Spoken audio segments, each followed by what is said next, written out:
Hello and welcome to the Weekly Stuff Podcast with Jonathan Lack. And Sean Chapman. We are here to talk about stuff. This week on the show, it is the Resident Evil 4 episode. We have, for a long time, wanted to do an episode on the 2005 classic Resident Evil 4, one of the very best games ever made. And Sean just so happens to have been on a Resident Evil kick this summer. He got to 4, and we're like, well, then let's seize the day and do it. There is obviously the Resident Evil 4 remake coming out next year from Capcom, so this is kind of timely in the sense that there will be the new one, and we can have this episode to compare it to. But we both replayed the game. I'm very excited to talk about it. Is it as good as you remembered, Sean? Yeah, no, I mean it's just like one of the best games ever made, and continues to be so. I'm glad we are making the time to talk about it.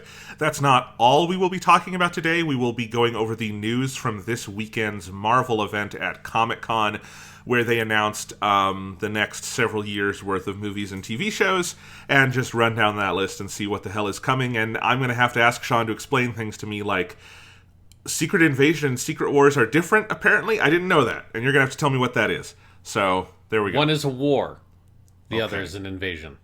But they are both secrets. I feel like an invasion implies a war, but, you know, there we go. All right, so that is what is going on today. In terms of housekeeping, remember that we are launching our anime podcast, sort of follow-up to Weekly Suit Gundam Japanimation Station. That is going to be next week's show. You'll hear it on the Weekly Stuff. It's going to be the same thing we've done with Weekly Suit Gundam, where I think on weeks where we do Japanimation Station, it'll just become the topic of the Weekly Stuff. So if you're already on the Weekly Stuff train, you don't necessarily have to go subscribe to anything else. But if you want to follow Japanimation Station, there's the YouTube channel. It'll have its own podcast feed. It's got its own cool-ass theme song, which we debuted on Friday. That was really exciting. Yes, yeah, we have an actual proper theme song. We're not just trying to like desperately find pieces of music that we can use that's not going to get taken down by YouTube. That ship has sailed for Weekly Stuff Podcast. I just use whatever I want. But on the anime channel, I like that there are no copyright strikes. So yes. I'm trying to keep it that way. Anyway, we'll be launching next week with an episode where we are going to be introducing the show, talking about some of our favorite anime, and kind of setting the deck for what's to come. The first big show we'll be covering in August is Full Metal Alchemist. So in terms of transitioning to stuff, I mean, that's a lot of what I've been doing, Sean, is watching Full Metal Alchemist and playing Resident Evil 4, and then I've been working. This has been a busy week, so I have not gotten to check out any of the new Genshin Impact stuff. Just kind of been plugging away at different work and podcast things. Yeah, and I think my week has been much the same because on my end, like all of these sort of like pre-semester training stuff for my new job teaching 9th grade in Texas has all started up this week. So yeah, I have been busy with that. I have found time to do some of the Genshin Impact stuff, and it is very good.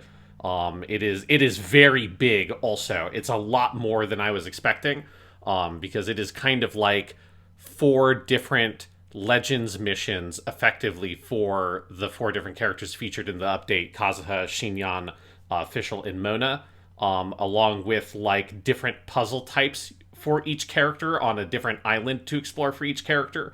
It was a thing that on the first day it seemed to be a much more kind of modest update, and then over the next couple of days you're like, oh shit, there's a lot here. So yeah, I've not finished that update's content because I've been busy, but what I have played has been very good so far. It has been fun to see some characters like Shinyan and Fischl, who haven't had a lot of narrative material, get some like proper stories and stuff. And I just finished Fischl's stuff the other night, and her story is really interesting, and it like gets into her whole deal of her backstory and all that kind of stuff. So it's a cool update. Yeah, I did enjoy hearing Mona, who has not had new voiced content in a while, and now that I've seen Kaguya-sama Love is War, she is the same voice actress who does Chika Fujiwara, and sounds the same, and that made me laugh very hard. Yeah, anytime her and Paimon talk to each other, even though I know that the way the game, and this is true of most games, was recorded, is that the voice actors aren't in the booth together. One of them records first and stuff, but it still is like funny to have Kaguya and Chika, the same voice actors who play those characters, interact, because they also in like real life they do like podcasts and stuff like that. So It is fun to have Mona, who is a cool character who has been absent from story stuff for a long time at this point. So yes, it has been fun having her around again. Yeah, but if the stuff is kind of light today, Sean, do you want to go ahead and dive into the news? Yeah, let's go ahead and talk about. Let's talk about the news. Okay. So I'm getting a sense of exhaustion, Sean. Are you at Oh the point where God. I've been for a while now? Oh Jesus Christ! Yeah, no, I mean it's so much. It's Yeah. particularly like now that we're at like the second phase or whatever of the Disney Plus stuff, and it's like all of that is piled. So we're getting like seasons of the Disney Plus stuff that's like sequels to stuff that we've had before, and then we've also got the whole slate of movies, and we've got a bunch of like deep cuts that are a lot of things that I'm only like vaguely aware of from the comic books is a more common thing at this point. And the notion that like them saying, "Oh, here's phase 4 is over," and then or it's about to be over or whatever, and then phase 5 is going to be this, and then they started talking about phase 6 shit. I'm like, I don't even know what phase 4 was. You don't, nobody's forcing you to declare what is and is not a phase of of whatever that even means. So yes, I'm just exhausted looking at like the bulk in sort of meandering nature of the project at this point. So I have a theory about the phase thing. So at the Comic-Con panel, Kevin Feige, the Marvel producer, gets on stage and announces Phase 4 is over this year. The last two things for Phase 4 will be She-Hulk and the new Black Panther movie. We'll talk about those in a little bit. And then he says, and we're going to announce phase 5, and then they do Phase 6, which is building up to this new Avengers movie. We'll talk about all that in a second. My theory, and I'm like 99.9% sure I'm right here, is that this was all going to be Phase 4 at one point. Phase 4 was going to be a long thing, everything from Endgame up to Avengers Secret Wars, and it would be like a 6-year project, and just that would be it.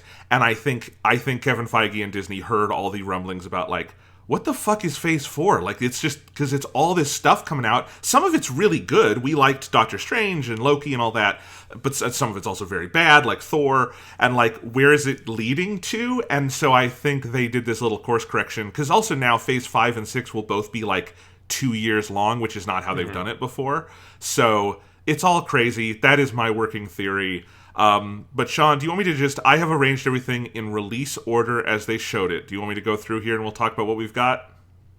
Let's go ahead and do it. This will be an 8-hour podcast just talking, going through each list, each item on this list. Actually, you know what? Let me count. Let me count how many things not all of these were revealed yesterday, but they were all shown and like put on the schedule. We have 1, 2, 3, 4, 5, 6, 7, 8, 9, 10, 11, 12, 13, 14, 15, 16, 17, 18.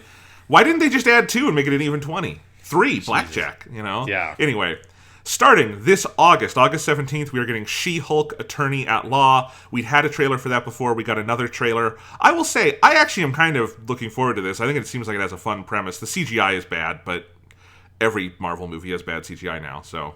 Yeah, I enjoyed the second trailer also. It seems like they get the tone of She-Hulk, that it has to be fairly tongue-in-cheek and funny and a bit goofy.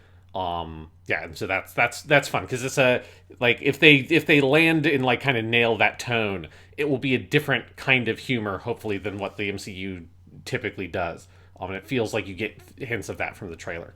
Let me tell you what hooked me, and I'm definitely going to watch this, is that Wong is in it, and I love Yes. Wong. Basically, you put Wong or Doctor Strange in anything, they're like my 2 favorite Marvel characters at this point, because they just fit literally anywhere, and they're funny. So, Yeah. I mean, Benedict Wong is one of those actors who should just be in everything. All right, November 11th this year, the end of Phase 4 apparently, is Black Panther Wakanda Forever, the sequel to Black Panther. Obviously, monstrously troubled production for reasons outside anyone's control, because Chadwick Boseman passed away.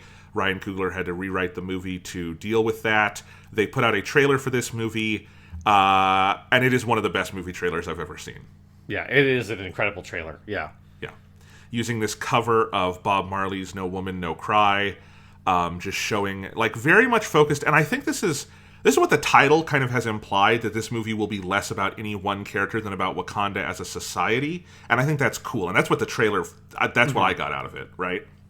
Yeah, and you get hints of, I think, stuff that we've kind of known about for a while, but now, like, you can see it, is that they're going to bring Atlantis into it, right? So Namor the Submariner, who is like a old Marvel Comics character. I mean, like pre-Fantastic Four, like he goes back to like the Captain America era, in terms of like the 40s and stuff.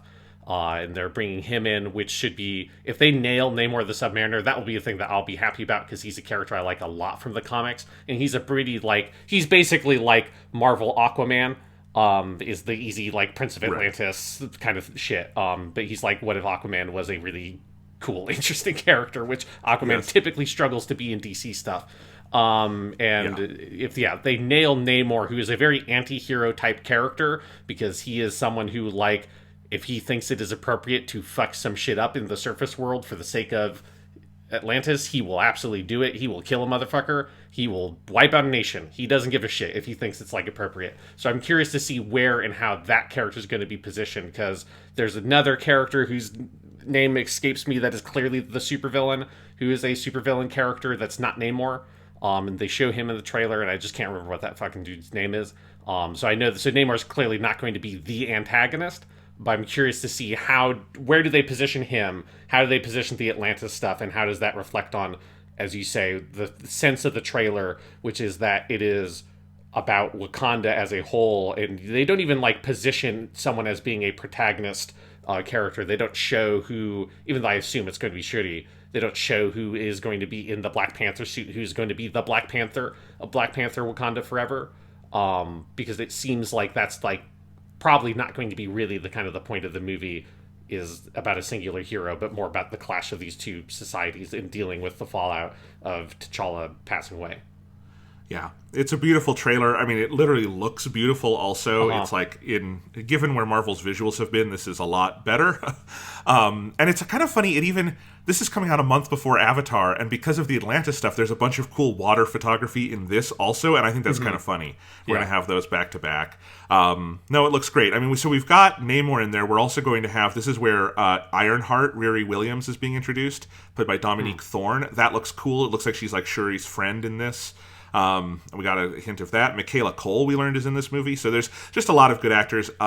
It looks like they're really leaning on, oh, right, we have Angela fucking Bassett. Let's go to town on that. She's great in this trailer. I'm excited for this. If this movie is, like, remotely as good as the trailer suggests, I think, kind of no question, I think it's going to be Marvel's highest grossing film domestically.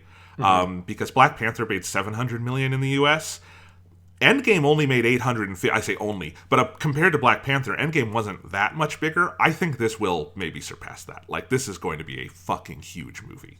Yeah, I agree. I also did enjoy that they did find space to have one token shot of Martin Freeman in the trailer, which I thought was funny. There's one shot of the token white guy. And I like to think that they intentionally, like, extended that joke from, like, his role in the original movie to being his role also in this trailer. Yes. All right, in February, we are getting Ant-Man and the Wasp: Quantumania, the third film in the Ant-Man series. series. That is a sentence I did not think I would say when we started this podcast 10 years ago. Yeah, we were having our third Ant-Man movie. But you know what? I liked Ant-Man 2 a lot, and this one is where we're going to be getting more of Kang, who we met in Loki. He's going to be in this one. So I guess this will be a pivotal work in the Marvel thing. You got to go see the new Ant-Man, guys.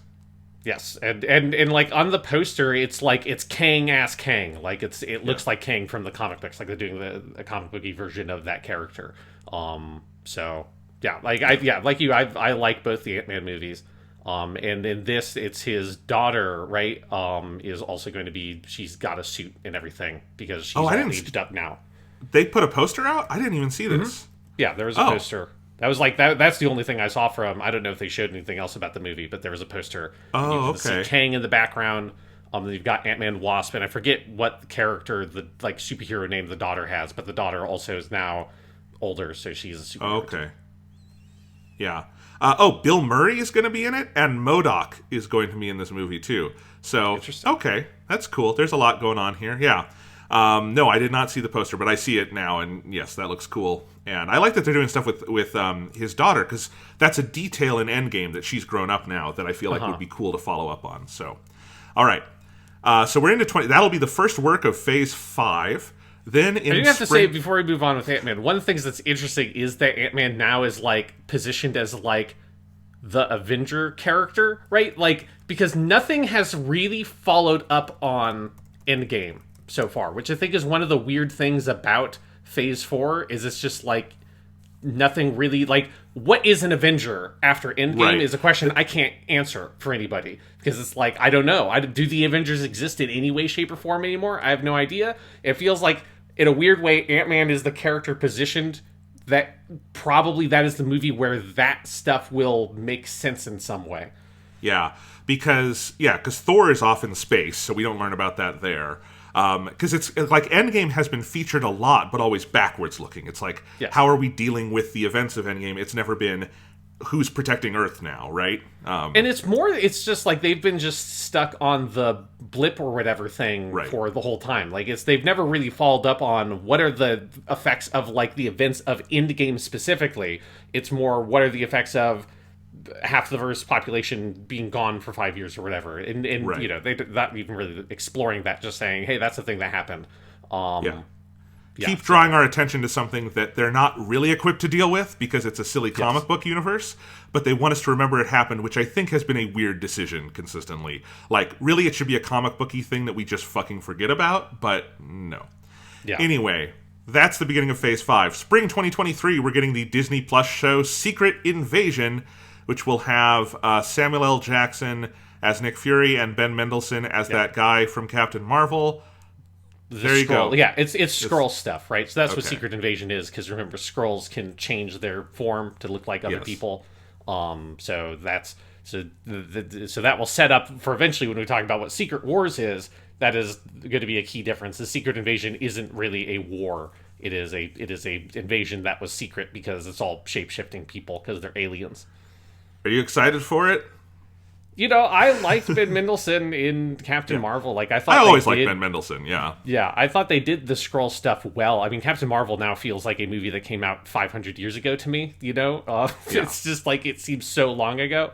And it's been a long time at this point now since we've seen Nick Fury. So, like, I am theoretically excited about it in a, like, if I wasn't exhausted by Marvel stuff just in general and, like, the whole massive bulk of all this shit, if the Secret Invasion was one of a smaller number of announcements, I would be more like, yeah, I'll check that out. When it's one amongst 18 different things, I'm like, I'm not going to be able to watch half of this shit because there's so much of it.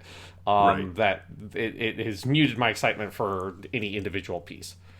Yes. Also in early 2023, we're getting What If Season 2, because Season 1 was such a runaway artistic success. That is a good example of a thing that I have not watched and will And not. you don't need to. Yeah. It was bad. Okay, and then May, this is a good one. We're getting Guardians of the Galaxy Volume 3. Yes. They made a trailer and showed it in the hall, but it's not online. But you can read about what was in it. It sounds like they're dealing head on with the whole Gamora died and is a different Gamora now, which I would love to, like, talk to James Gunn in private about, like, how annoyed are you by what they did in Endgame with Gamora. But anyway, that's what the movie will be about. James Gunn emphasized what he said many times, which this is the end of the Guardians of the Galaxy. Maybe those characters will appear in the future, but this is it for him and these characters, and I like that. That's probably a good move. Yeah, I don't think it's not a shtick that you could keep doing forever. Like, you could have Rocket Raccoon pop up in other stuff and do that. And obviously, like, you can use these characters in other contexts in other movies. But yeah, in terms of, like, a Guardians focused stuff, this feels about right to have one more. Yeah, and we did see, apparently there's going to be some stuff about Rocket's backstory, and I did see some camera footage of young Rocket Raccoon as, like, a cute little raccoon alien thing, and that was funny. So anyway, Very good. got that. Summer 2023 is Echo, about the character who was in Hawkeye, I think. Oh, is that what that? I guess this is a thing that I Yes. don't know anything Okay. about what it is. It's the deaf assassin who was in Hawkeye. Yes. Okay. And yes. this one actually seems kind of cool because she is like a Native American superhero. Her dad was played by the actor he's on Dark Winds now. He's a Native American actor you see in a lot of stuff. And I think they actually have, like, Native people's in the writing and directing, like, they actually got the right people for it, and I think it's it's the character goes back to the reservation or something. So that could be cool if like I feel like that is left alone enough to do its own thing. That could be a cool Disney Plus show. Yeah, this is a character that I'm not familiar from the comics basically at all. So yeah, I don't liked know her what to in- expect of it. Hawkeye did some fun stuff with like sequences where you see it from her perspective and she's deaf, and I thought that was cool. So anyway. All right, then July 28th, 2023 is The Marvels, which is the Captain Marvel sequel where it'll be Captain Marvel and the other Captain Marvel from WandaVision. Yeah, well, no, and Miss Marvel. Yeah. It'll be the three so of them. Captain Marvel, Monica Rambeau, and Miss Marvel. Yeah. We'll see.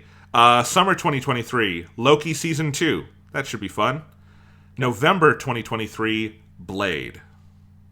Right. This was the reminder of like, oh, right, they did, because it's Mahershala Ali, right, that's playing Blade. They had already cast that. So this is a thing we knew that they were making, but I had totally forgotten that they're doing a new Blade thing. Yes, and it is. They've announced the director and a couple of the people in it. It's directed by Bassam Tariq. I'm curious what like a PG-13 rated Blade is going to look like and all of that, because the older films with Wesley Snipes. With Wesley Snipes were R. But yeah, we'll see about that. I'm curious how they position like Blade relative to other, like the other existing stuff, because I feel like the only things that kind of are in the Blade like adjacent world that they have in the MCU is kind of like Doctor Strange, because Blade's obviously he deals with like horror movie type tropes. Morbius Living Vampire is off in the Sony world. Maybe they'll do a crazy multiverse thing and bring him over here, because while Morbius came from Spider-Man comics, he's typically been done more often with Blade because the vampire shit. Even though Morbius Living Vampire is not actually a vampire, he is a mutant man. Not an X-Men mutant, but the traditional way you'd say a mutant, because he's injected himself with vampire bat DNA that's fucked his shit up. It's all makes sense. I hope that this Blade movie is a little more like Moon Knight, where it is just completely on an island doing its own thing. I don't know if I need like Blade to like run into Peter Quill or something. Like just, have it be its own thing. Because that's one of the things is that like he's one of those characters that just there are large stretches of the Marvel universe that Blade does not work with, and it like doesn't make sense to have him standing next to fucking Iron Man. Yeah. I'm curious to see if they're going to try to integrate, like, is he going to be an Avenger? I don't know, because again, I don't know what the Avengers are anymore in the MCU, so I don't know what they're going to do with that character. Spring 2023 on Disney Plus. One of both the most exciting and I think weirdest and most confusing announcements is Daredevil Born Again. They are reviving the Charlie Cox, so it will be Charlie Cox as Daredevil again and Vincent D'Onofrio as Kingpin. We don't have any details on other actors or who is writing, who's directing, any of that. They did say it will be 18 episodes instead of the normal Disney Plus 6. I wonder... there's no way on earth that is a single 18-episode season. That doesn't happen anymore. I wonder if that means they've ordered 3 6-episode seasons. I wonder if it's 2 9-episode seasons. In my heart of hearts, what I want it to be is they take the Netflix show and re-edit it into 18 episodes so it is more manageable, and they cut out all the filler. But I don't think they're going to do that. I guess the question is this a continuation of the Netflix thing? We have seen Charlie Cox in Spider-Man. We saw Vincent D'Onofrio as Kingpin in Hawkeye. I feel like from what we saw of those that like the Netflix show didn't happen, and we're going to learn that was like Earth 323 or something. I really doubt it's going to be a continuation of that show, but we'll see.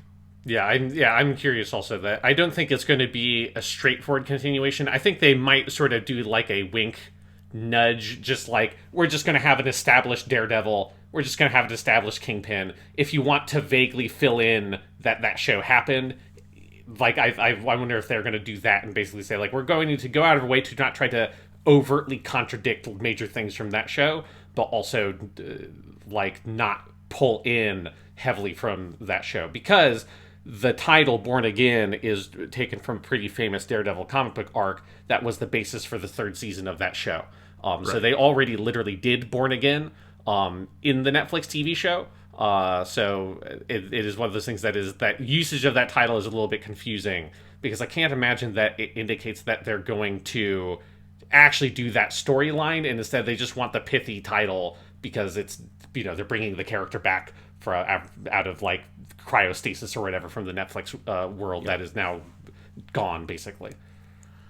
I mean, it's weird because they've put all the Netflix shows on Disney Plus, but the Netflix shows are like very R-rated, so they're in like a different section. and I doubt this will be very R-rated.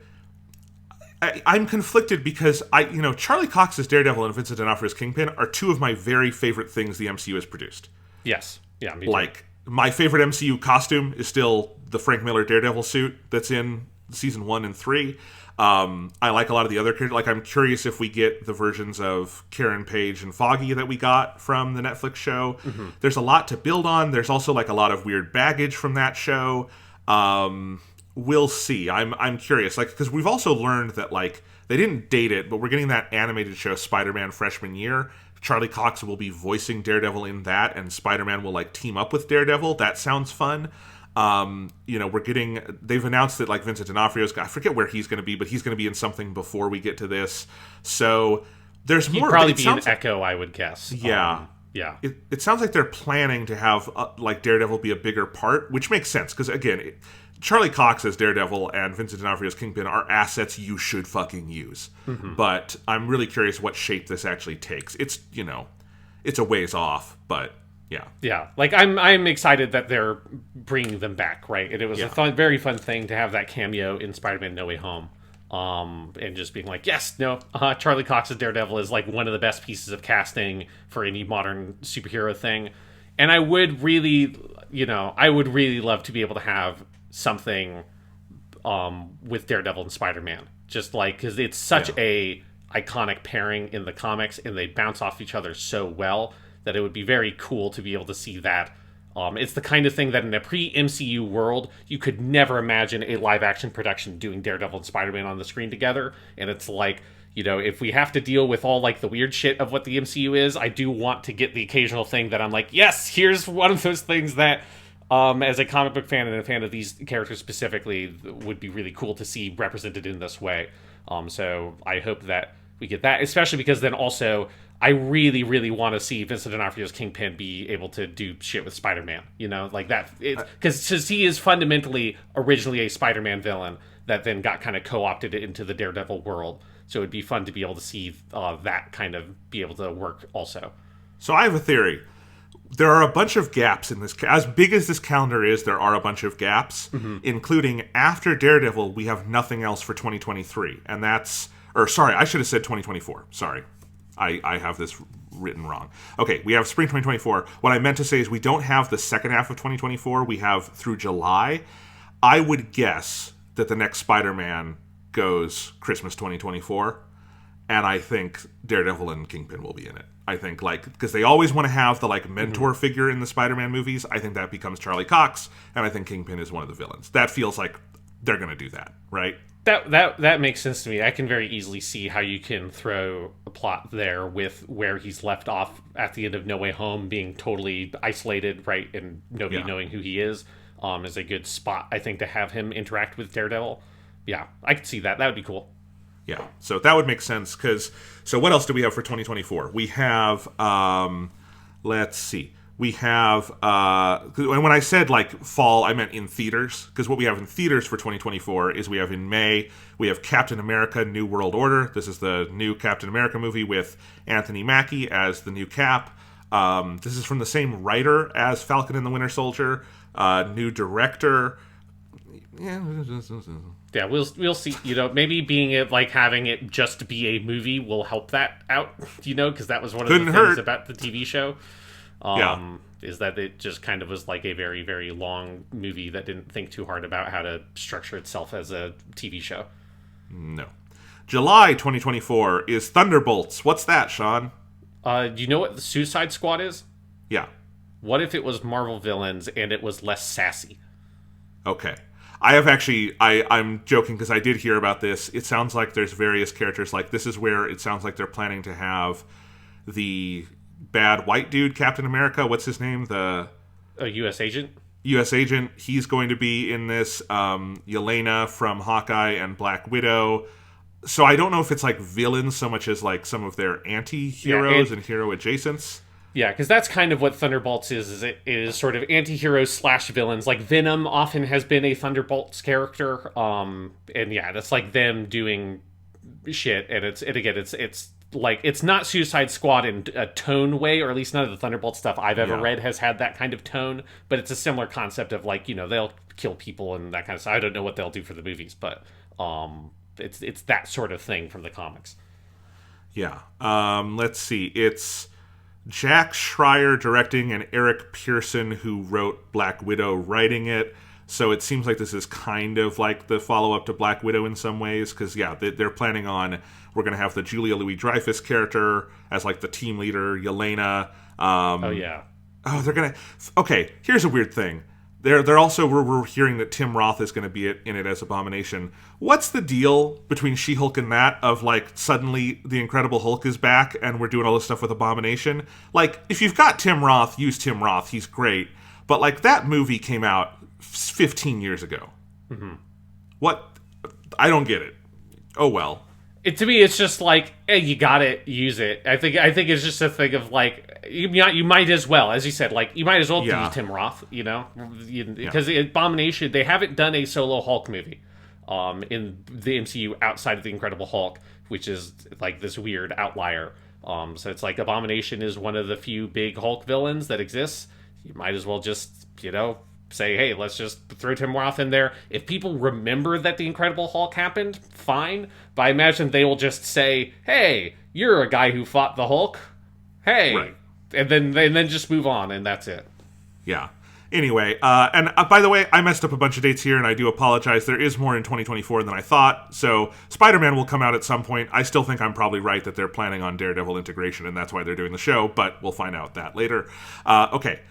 Rest of 2024. Fall 2024, there's 2 Disney Plus shows. There's Ironheart, which is the Riri Williams show. That's like an Iron Man adjacent thing, right? Yes. Yeah. Okay.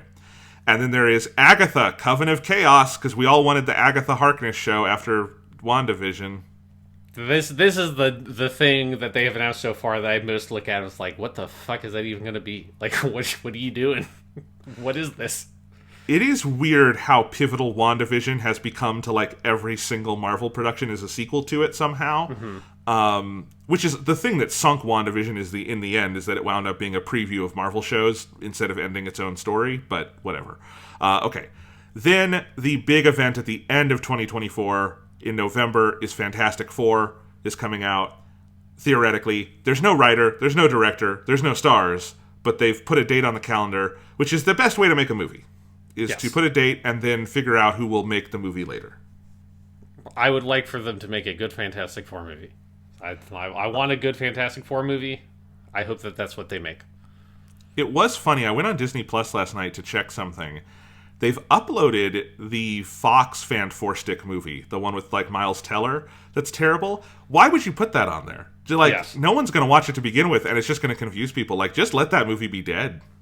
Yeah. Like, it would be better to put the older, the Jessica Alba fucking Fantastic Four I think movies. those are on there. They've been on there longer, yeah. Okay, yeah, because it's like, those aren't the worst movies ever made. No. The sequel was, like, an acceptable movie from what I remember. Yeah. Fan Four Stick seems like that's one of those, like, true dumpster fire Hollywood, just like, what the fuck even happened, the kind of movies. I haven't watched it, but I remember watching, like, a big YouTube video about it because I was curious, and it just seemed like, holy shit. You get bad movies, and then you get Fan Four Stick, right? Fan Four Stick, though, in a roundabout way, is the reason we have the Star Wars stuff we do now, because Josh Trank was going to be making a Boba Fett movie. Fan Four Stick, before it even came out, everyone knew in Hollywood that Josh Trank had just melted down on that set and was unable to do the job. And so Kathleen Kennedy was like, well, we're canceling that. And that project turned into The Mandalorian, which turned into everything else. So thank you, Josh Trank, for, like, melting down so spectacularly. We got some good Star Wars TV out of it. Yeah. Hey, it worked out in the end for us, at least. Yes. All right. And then in 2025, in May, Avengers The Kang Dynasty, and in November, Avengers Secret Wars. Boy, that whole end part of Avengers Endgame, that lasted all of 5 seconds. I just don't know what the Avengers are. Like, that's just the thing when I look at this. Is like, who are the Avengers now? And obviously they've got movies leading up to it, but I also look at those movies and I'm like, who are the Avengers? It's like, it's I guess, Doctor Strange Ant-Man, I guess, in like the Ant-Man Others heroes, like There's Wasp. the new Cap. There's new Captain America. Anthony Oh, sure, Mackie. yes. We've got a new Captain America. I guess will Ironheart be an Avenger? I guess so. I mean, here's the thing. There is a big hole in this list, and it's a hole in the shape of an X, because Secret Wars is an X-Men thing too, right?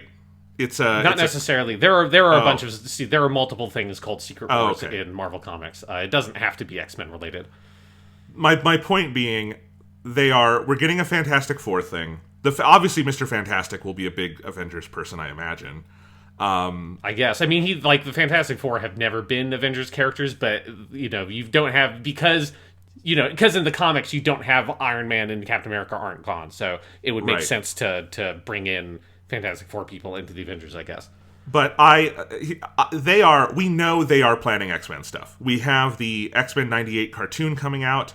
We had the thing with Professor X in Doctor Strange. And in the Miss Marvel finale, there is one of the weirdest and most awkward scenes I've ever seen. It's like on par with like the end of fucking Dark Knight Rises of like, you should use your real name, John Robin Blake, like that whole thing, where this guy's like, I looked at your blood and it was weird, and Miss Marvel's like, what? And he's like, it's like it had mutated, and then they go da-na-na-na-na-na on the soundtrack, and it's like, Miss Marvel's a mutant. So like they're planning X-Men stuff. They have not announced X-Men stuff on this schedule. I think there will be X-Men stuff, and I think the Avengers thing will be an X-Men Fantastic Four, remnants of the Avengers crossover, and they're calling it Avengers because Avengers makes a lot of money. That is my prediction. Totally possible. I wonder what they do with Wolverine. I wonder who they cast, because presumably, it would not be shocking to have the X-Men there. But then also, like, that seems like a lot to try to manage in terms of your cast of heroes, to have effectively three different teams, which again, like, historically have not had a huge amount of crossover in the source material. There are X-Men that have been Avengers, most notably Wolverine. I don't think any of the Fantastic Four have ever really been directly members of the Avengers before. So I'd be curious to see how you manage that, because it's one of those things of the aimlessness of what they have done so far with the movies that they've released since Endgame does not feel like they are building to an Avengers-style team, because all of them feel, is like Shang-Chi going to be a member of the Avengers? Maybe, I don't know. Like, how does he fit into that? It's way less clear. And so it's one of the things where, again, they have a lot of time to build up those threads and make it feel like that's building to something. But it is weird right now to see the disparate nature of all these things, of like, Kang is a character that's introduced in the finale of the Loki Disney Plus TV show, which is a great, TV show. It's the best, or one of the best Disney Plus things they did. And it was like well liked and watched and stuff, but it's kind of weird that Kang was not a thing like introduced and set up in one of the big movies. It was one of the things from like the miniseries on the streaming platform that then is going to be in Ant-Man, and then is going to be the thing for the next Avengers movie. And it's like, I feel like the Disney Plus stuff and all of this has like muddied the waters so much to me in terms of where are they going with all this material. I mean, I do think this is ultimately a risk for them, is that it is so interwoven. Like, again, it's so weird for me to have to say, like, if you want to watch this movie, you have to watch this WandaVision streaming show from years ago that, like, has some things that set up this and this and this. And, like, Loki, you're going to have to get to the end of Loki if you want to know who Kang is. There's, like, too much they're expecting people to follow up on. I think that's part of why Black Panther was, like, well-received, is it looks like it's just a sequel to Black Panther. There's not, like, a moment where fucking... I don't even know what joke character I would name at this point. Paste Pot Pete comes in and they're doing the introduction of him in Black Panther 2. Like, whatever.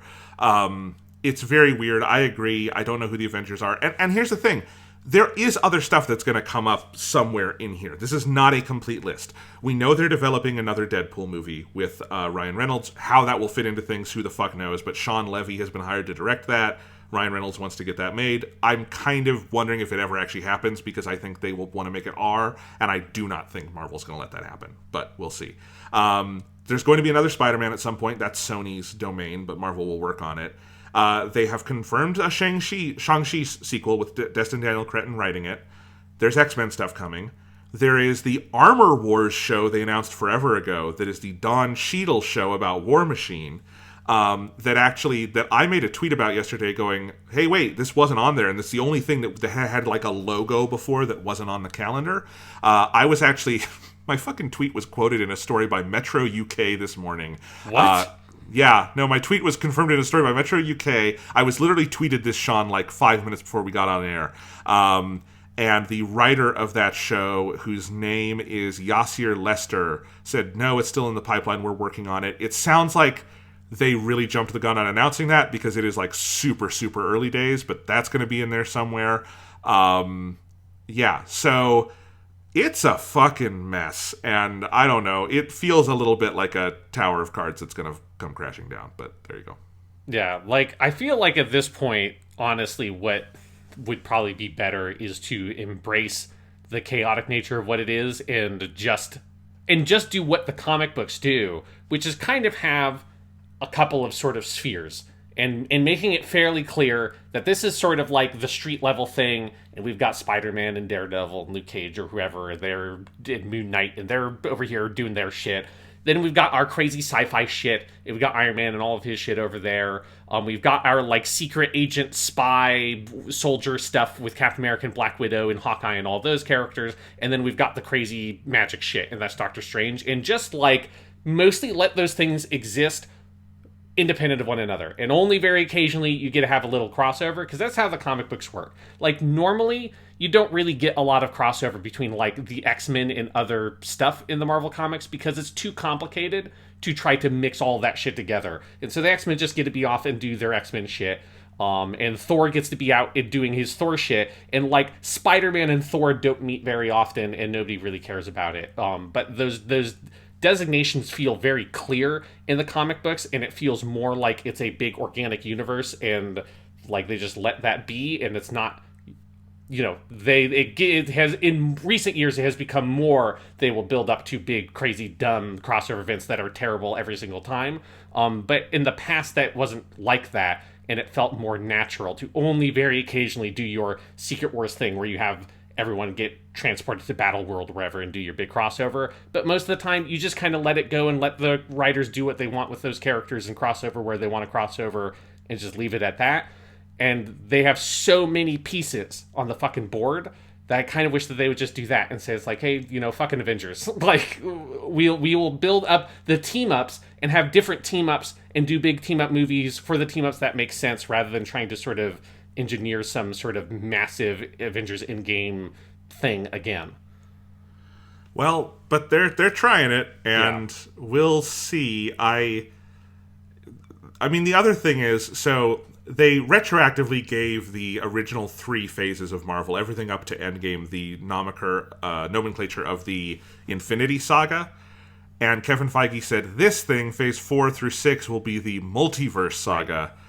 Which there is speculation, like, is Secret Wars going to be like Crisis on Infinite Earths, and they do some kind of like reset of the universe, and then we get new Iron Man and new Cap and all of that?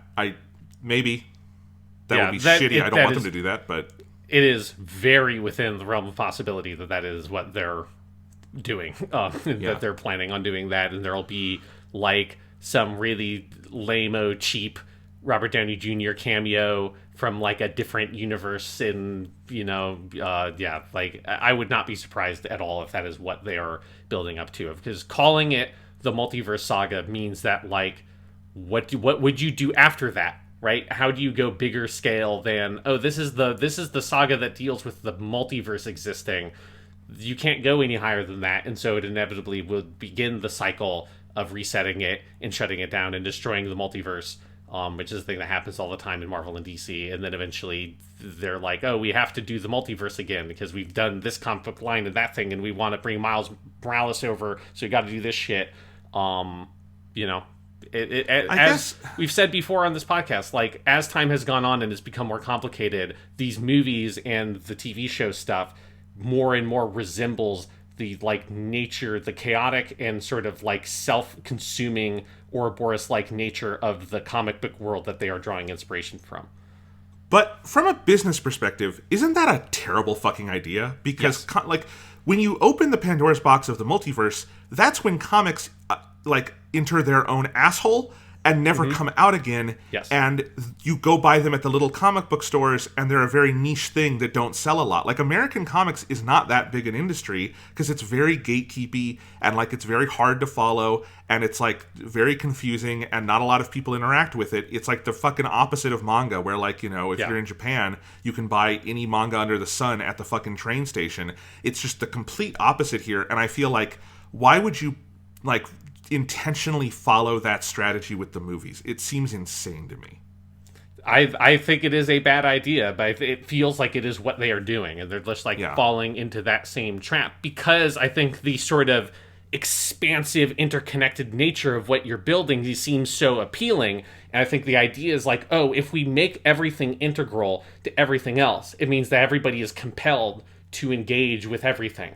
And that might be true for a little bit, but then eventually it expands so much where it just collapses under its own weight because it can't support itself anymore. And then you are left with only the sort of like navel-gazing detritus of the project you've made. And it is only the most incredibly hardcore, dedicated audience that would ever be able to maintain it, whose entire identity is only about this thing that they consume. And that's it. And those are the only people left remaining. And that is what happened to the comic book industry. And it's been like that for like 30 years.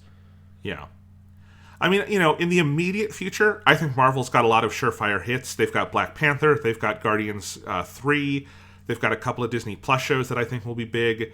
I think once you get into, like, their 2023 stuff and their 2024 stuff, that's where it's like, I really wonder what the audience for, like, the Captain America movie that's a sequel for that Disney Plus show that was bad is. I wonder what the Marvels, like, looks like in terms of success. I wonder what Blade will do, Thunderbolts, Iron, like there's just a lot that like there's a very big like kind of no man's land until you get to Fantastic Four, which feels like a more surefire thing if it's good, you know? Yeah, and it's also the thing I wonder with that is like how much are you going to start getting an audience? Because I feel like this has always already started to happen with things I've seen people say around the Phase 4 stuff, that they just start looking at some of these projects, and if it seems like, you know, if it doesn't seem like Blade is going to show up in Avengers King Wars, people are going to start being like, oh, that was a filler movie, basically. You know, like that was like, you don't need to watch that because it doesn't, it's, you know, it's unnecessary because you're too fixated on knowing all the interconnected bullshit that then you can start segmenting out. Moon Knight, you don't need to watch Moon Knight because it's filler. It doesn't matter in the large scheme because King doesn't show up in it or whatever.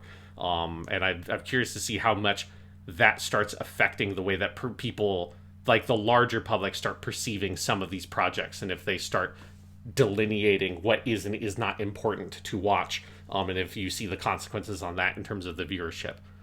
I mean, because the whole strategy of if it's interconnected, people will watch everything, that worked very well for the Infinity Saga, where there's 3 movies a year, and that's it. You can go to the theater 3 times a year. It's harder now, and people are going to... I mean, you and I have started picking and choosing, and we were on the train very heavily. So, yeah, I'm curious where it goes. It's kind of fascinating. Notably here, nothing about this seems to be referencing anything about the Eternals, right? Which at the time seemed like it was important, but... Oh, the movie sets up a million... Like, fucking Eternals ends with, like, the God thing coming and, like, enveloping Earth, and like all of Earth knows about this now, and like they're clearly like, yeah, that movie bombed, let's get rid of that. Yeah, because it's totally possible that they still reference stuff from it. You know, we can't know just from the titles of what they're showing, but it feels like Eternals was going to be this big thing, and then now it's like you look at the list they've shown, it's like not a whiff of the Eternals left on here. But it introduced Thanos' brother. Thanos. We gotta learn about Thanos' brother. Okay. Can we stop talking about Marvel? Sure. I mean, I wasn't even going to say that this was a podcast topic we had to do. You put together this whole list and everything. I just felt compelled because there's a lot, and you know, it is funny. I feel like someone at some point is going to edit together us talking about it here and just sounding sad and exhausted with like Comic-Con 2013 or something, and us being like, "This sounds great," and you know, the years have ravaged us. I think the nature of what these movies are has changed so much in the intervening year. Like, remember the time when Avengers, that movie, was like a weird underdog project? Because, you know, people looked at it and were like, there's no way this is going to work. You could never possibly, you're not going to get people to come watch this movie if they haven't seen all the shit, and it was a thing that you looked at it, and it was a real make or break moment. There was a sense of true risk and experimentation in the concept of the Avengers, even though things like that had been done before in like giant monster movies, in like the Universal horror monster movies. It was still a rare project and a thing that had not been tried in a long time. And it was like amazing that that movie turned out the way it did. And then, you know, hey, eventually shit goes on for 10 years later, and it is no longer the risky underdog thing, and it is now the giant monster that has like consumed the entire like mass entertainment industry in America and in the world at large. Yep. All right. Also, it's just very ambitious, I feel like, to be putting movies on the calendar in like a post 2024, like, because I do feel in my head like, well, that's going to be like, you're planning for like movies that are going to come out after American democracy has collapsed, and what'll that look like, you know? Yeah. Jesus. Anyway. All right. Do you want to talk about something that has not suffered the ravages of time? Yeah, let's talk about something that is evergreen. That is a beautiful oasis we can always flee to, even in these times of crisis. Resident Evil 4. Ba-ba-bum. Yes. Sean, Resident Evil 4 needs no introduction, but let's give it a little bit of an introduction anyway. You and I are big Resident Evil fans. We love most of the games. Do you want to fill us in anymore? Have you played any more since getting to 4? Like, you've played a bunch recently, right? I have not gone past 4, partially because I knew we were doing this podcast, so I intentionally slowed down the rate I was playing 4, so that I didn't, because I could have finished it like 2 weeks ago, and at that point it would have been like, well, I don't want to have like let it simmer for 2 full weeks, so I slowed down. But before that, yeah, I had played through Resident Evil 1 Remake, both playthroughs. I had originally done the Jill one forever ago, in high school, but I did this time played through Jill and Chris. Then I did the Resident Evil 2 remake, both playthroughs of that, which was the thing that honestly like sparked this whole thing, was them doing the native next gen ports of the Resident Evil 2 and 3 remakes. And I was like, oh, I haven't actually played those yet. I owned them, and it was just a good time to jump in and play those. So I did Resident Evil 2 remake, then I did Resident Evil 3 remake, and then now I have played through Resident Evil 4, and I own every other Resident Evil game you can own on PlayStation 5, other than I think there's like one of the multiplayer ones that I didn't buy, because a weird side note in the history of Resident Evil is that they have, since the PS2 generation, consistently tried to make multiplayer only Resident Evil games, and they have always been bad. That is a thing that nobody really talks about or thinks about, but they insist on and they continue to do it. There's a new one still in development right now. There was one that came out with Resident Evil 3 that was like an asynchronous, or not asynchronous, but it was like 4-on-1. That one was okay. There's the thing coming out, Resident Evil Reverse with Village, that like if you bought Village, you are going to get, but like it's been delayed a bunch. Yeah. So anyway, I've played all the mainline Resident Evils except 6, and I've played the original versions of them and the remakes. I love them all. They're fucking great. It's one of my favorite series ever. 4, arguably the best one. We'll argue that later maybe, which is the best Resident Evil. But yeah, they're great. Did you play Resident Evil 4 when it first came out? Not when it first came out. I played the Xbox 360 arcade port, so Resident Evil 4 HD. That is the first time I played it. Yes, I would have played it around with it on game, because I had a GameCube. I remember renting it, because this is one of the funny like footnotes, is that Resident Evil 4 was a GameCube exclusive when it launched. Yes, for a very small period of time, it was a GameCube exclusive, yeah. It was about 10 months. It launched January 2005, and I think the PS2 port was October 2005.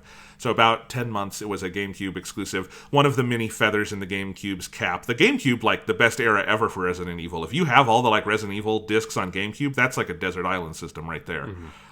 Anyway, but yes, so it launched there. It had the Wii version, which actually I played the Wii version for. I have it here with me, is what I played this time, because it's my favorite version of the game.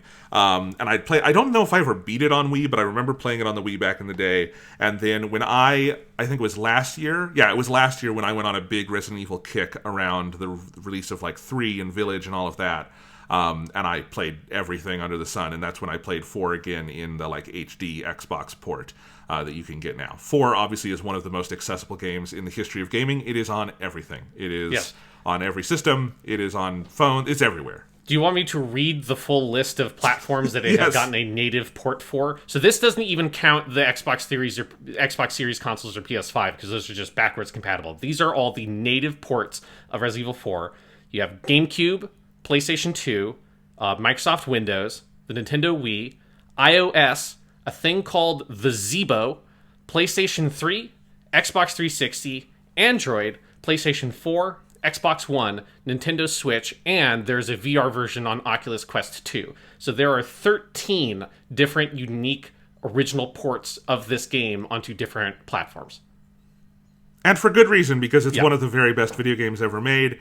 So this game comes out a year before Gears of War. So it's in that moment when third-person shooters are about to get defined. Mm-hmm. And they get defined in the Gears of War tradition. So Resident Evil 4 is a huge outlier. It's very different than any other video game ever made. It's different from the Resident Evils up to that point. 5 does some of it, but like 5 is the most similar game, and it jettisons a lot of what 4 did. So 4 is like this fucking island of a game that is also evergreen and eternal, and it's just, I feel like one of the most agreed upon things in the world of gaming is that Resident Evil 4 is a great game. Mm-hmm. The history of it is really interesting, because this one was directed by Shinji Mikami, who directed the original Resident Evil, but it went through a bunch of versions, because the original version of Resident Evil 4, which was developed back in like 2000 and was planned, that was Hideki Kamiya, who had done Resident Evil 2, was trying a version of it, and it kept kind of going further and further from what Resident Evil was, and it wound up becoming Devil May Cry. Yep. And so Devil May Cry was originally Resident Evil 4. There were several other prototypes. Finally, Shinji Mikami took it over again and decided to like really rethink what a Resident Evil game is, and that's how we wound up with what finally became Resident Evil 4. And the end product is just, I've played this game several times. It never gets old. It is just one of the most satisfying video games ever made. Yeah, no, it's amazing, and it is, like you say, I think one of the things that's really amazing about it is that it is a almost wholly unique game. There are almost no other games. Like Resident Evil 5 is the only one that is even sort of like it in its core design, and even then Resident Evil 5, especially with like all the co-op stuff, ends up feeling very different, even if in the details it is fairly similar to Resident Evil 4. But Resident Evil 4 just sort of exists as its own unique thing in the history of third-person shooters in particular, because that PS2 generation was the generation where we had 3D games were now standard, right? That had become standard over the course of the PS1 and 64 stuff. It was like the hard lesson learned by the Sega Saturn, and the decline of Sega in the marketplace is that everything went 3D, and the Saturn was not particularly capable at 3D and was much better at 2D stuff. And so, when the PlayStation came out, everyone was like, holy shit, look at all these polygons. And everything went that way. Then the PlayStation 2 generation, this is the first generation where it's like, now shit's just 3D, not a huge amount of like 2D stuff in that era, because this is where the market went. But compared to where video games are now, 3D game genres had not been fully delineated, and sort of like the control schemes and things like that were not fully clarified. So there are lots of defining games over that generation that started to sort of like narrow down the nature of what the genres were. Games like Grand Theft Auto 3 and the other GTA games, like sort of defining what open world game genres and tropes and archetypes and design trends would be. Halo, obviously hugely important for first person shooters on the console. But third person shooters were not really a genre. You had a lot of like third-person action games that had shooting as a component in them. You had lots of games that had like lock-on mechanics, like the old GTA games, and a lot of stuff Ratchet like that. and Clank would go in there. Like it's a weird like action platformer with some shooting, but you wouldn't quite call it a third-person shooter. Yeah, or like games like Siphon Filter on PlayStation, things like that, where it's like, or even like Metal Gear Solid kind of is in that space as well. Obviously, that's like got all the stealth stuff, but it's this like, how do you manage shooting in third person? And it's like a lot of sort of third person action adventure games. that have shooting as an element in them, but are not really what we would call third-person shooters. They had more like exploration as a major focus, things like that. And Resident Evil 4 is one of those games where it just sort of comes in and looks at the landscape and looks at like a bunch of different pieces of influence and kind of design ideas and creates its own unique version of what third-person shooters are that then serves as like a huge inspiration to Gears of War. But Gears of War is then the thing about introducing cover systems and being able to shoot and move at the same time and all that kind of stuff and having it be more freedom to the player's abilities. Is where that stuff all went, and Gears of War clearly is the specific model that third-person shooters went with in the 360 PS3 generation.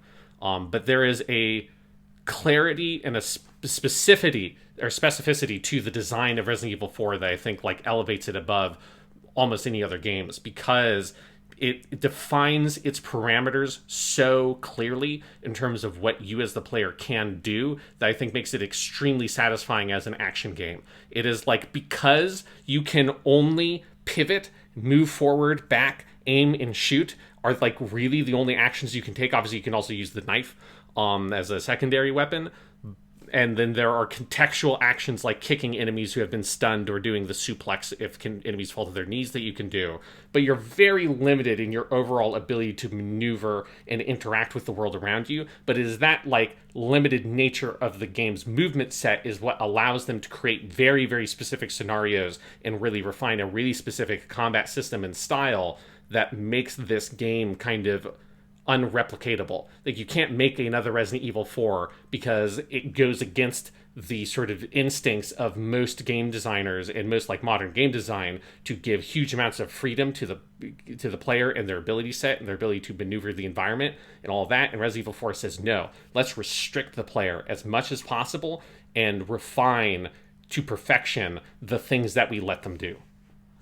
And I think that's where you have to remember that this is a Resident Evil game. Like, yeah. Because up to this point, you would have had Resident Evils 1, 2, 3, the remake of 1, Resident Evil 0, and Code Veronica. And all of those use the fixed camera angles. Most of them use pre-rendered backgrounds. The first game with live, like, real-time rendering was Code Veronica. Everything in there is live. But it's all the fixed camera angles, and you're also extremely limited in what you can do, right? It's tank controls. It's tank controls, and the shooting is fairly limited, and that is part of what makes those games work as horror games, as survival games, as suspense games in certain places, and it's what makes them so special. And I think what's so cool when you play the Resident Evil games in order is that Resident Evil 4 is a break in several significant ways, in that now you're over the shoulder, but it's still Resident Evil. Like, it's still technically tank controls, what you're doing. Mm-hmm. It's just tank controls over the shoulder. A lot of those limitations as, like, the idea of Resident Evil of putting limitations on the player as the thing that kind of determines the boundaries of the game is still the driving ethos of 4 in the way I think it had been in the other ones. It's just exploded into a slightly different angle, and now for a explicitly action game feeling instead of a survival horror feeling, and that's kind of the breakthrough it makes. But you can't divorce it from the Resident Evil lineage it's in. Exactly, yeah. That it still captures a lot of that core DNA, even if it is fundamentally a much more action-focused game. Like, it is no longer really a game like the older Resident Evils that are fundamentally about navigating the environment and solving environmental-style puzzles. Like, those still exist in Resident Evil 4, but they're much more simplistic, right? Like, you still have a, like, inventory you can go to for your key items that you can slot those into, you find, like, the griffin, like, head or whatever, and you put it on the statue, and that kind of stuff does happen, but it's much more, like, narrow and linear in its focus about how you encounter that kind of stuff, whereas the classic Resident Evil design is much more, here is a big puzzle box of an environment that you're going to maneuver and find key items that allow you to progress through different areas of this puzzle box that will then give you different key items to move back through, and it's about navigating and understanding that space to perfection and using your inventory and your, like, understanding of the environment to maneuver and get past danger and obstacles and that kind of stuff. Resident Evil 4 has just, like, sort of hints of that kind of stuff, but moves it into a much more linear action game overall presentation. Yes. And, that could be disappointing if the action were anything less than, like, the best in video game history. but it is. And it's what you said. It's about the severe restrictions of when you shoot, you plant your feet, and all you're doing is aiming the reticle. You know, when you have to change a gun, you have to go into your inventory. There's almost like a little, like, bit of a turn-based thing to a degree, of that there's so many pauses you take, of like, if someone's coming at you and you want to use the shotgun, you don't just whip it out. But that also means there isn't the whip it out animation that would slow you down. You go into your menu, you select it, you get out there. If you have to reload, that'll slow you down. But there's this very sort of methodical, thoughtful thing to it. And honestly, Resident Evil 4 takes much less inspiration from the history of console gaming than it does arcade gaming. Because the shooting is fundamentally very arcadey. It is very House of the Dead. It's one of the reasons why I and many others really love the Wii version of the game, because it actually replicates the feeling of being in an arcade with like a light gun. And like that is one of the many influences that I think is on Resident Evil 4. Whereas video games, you know, 3D games as they develop, honestly eschew as many arcade influences I feel like they can. And Resident Evil 4 is very arcadey in the best ways.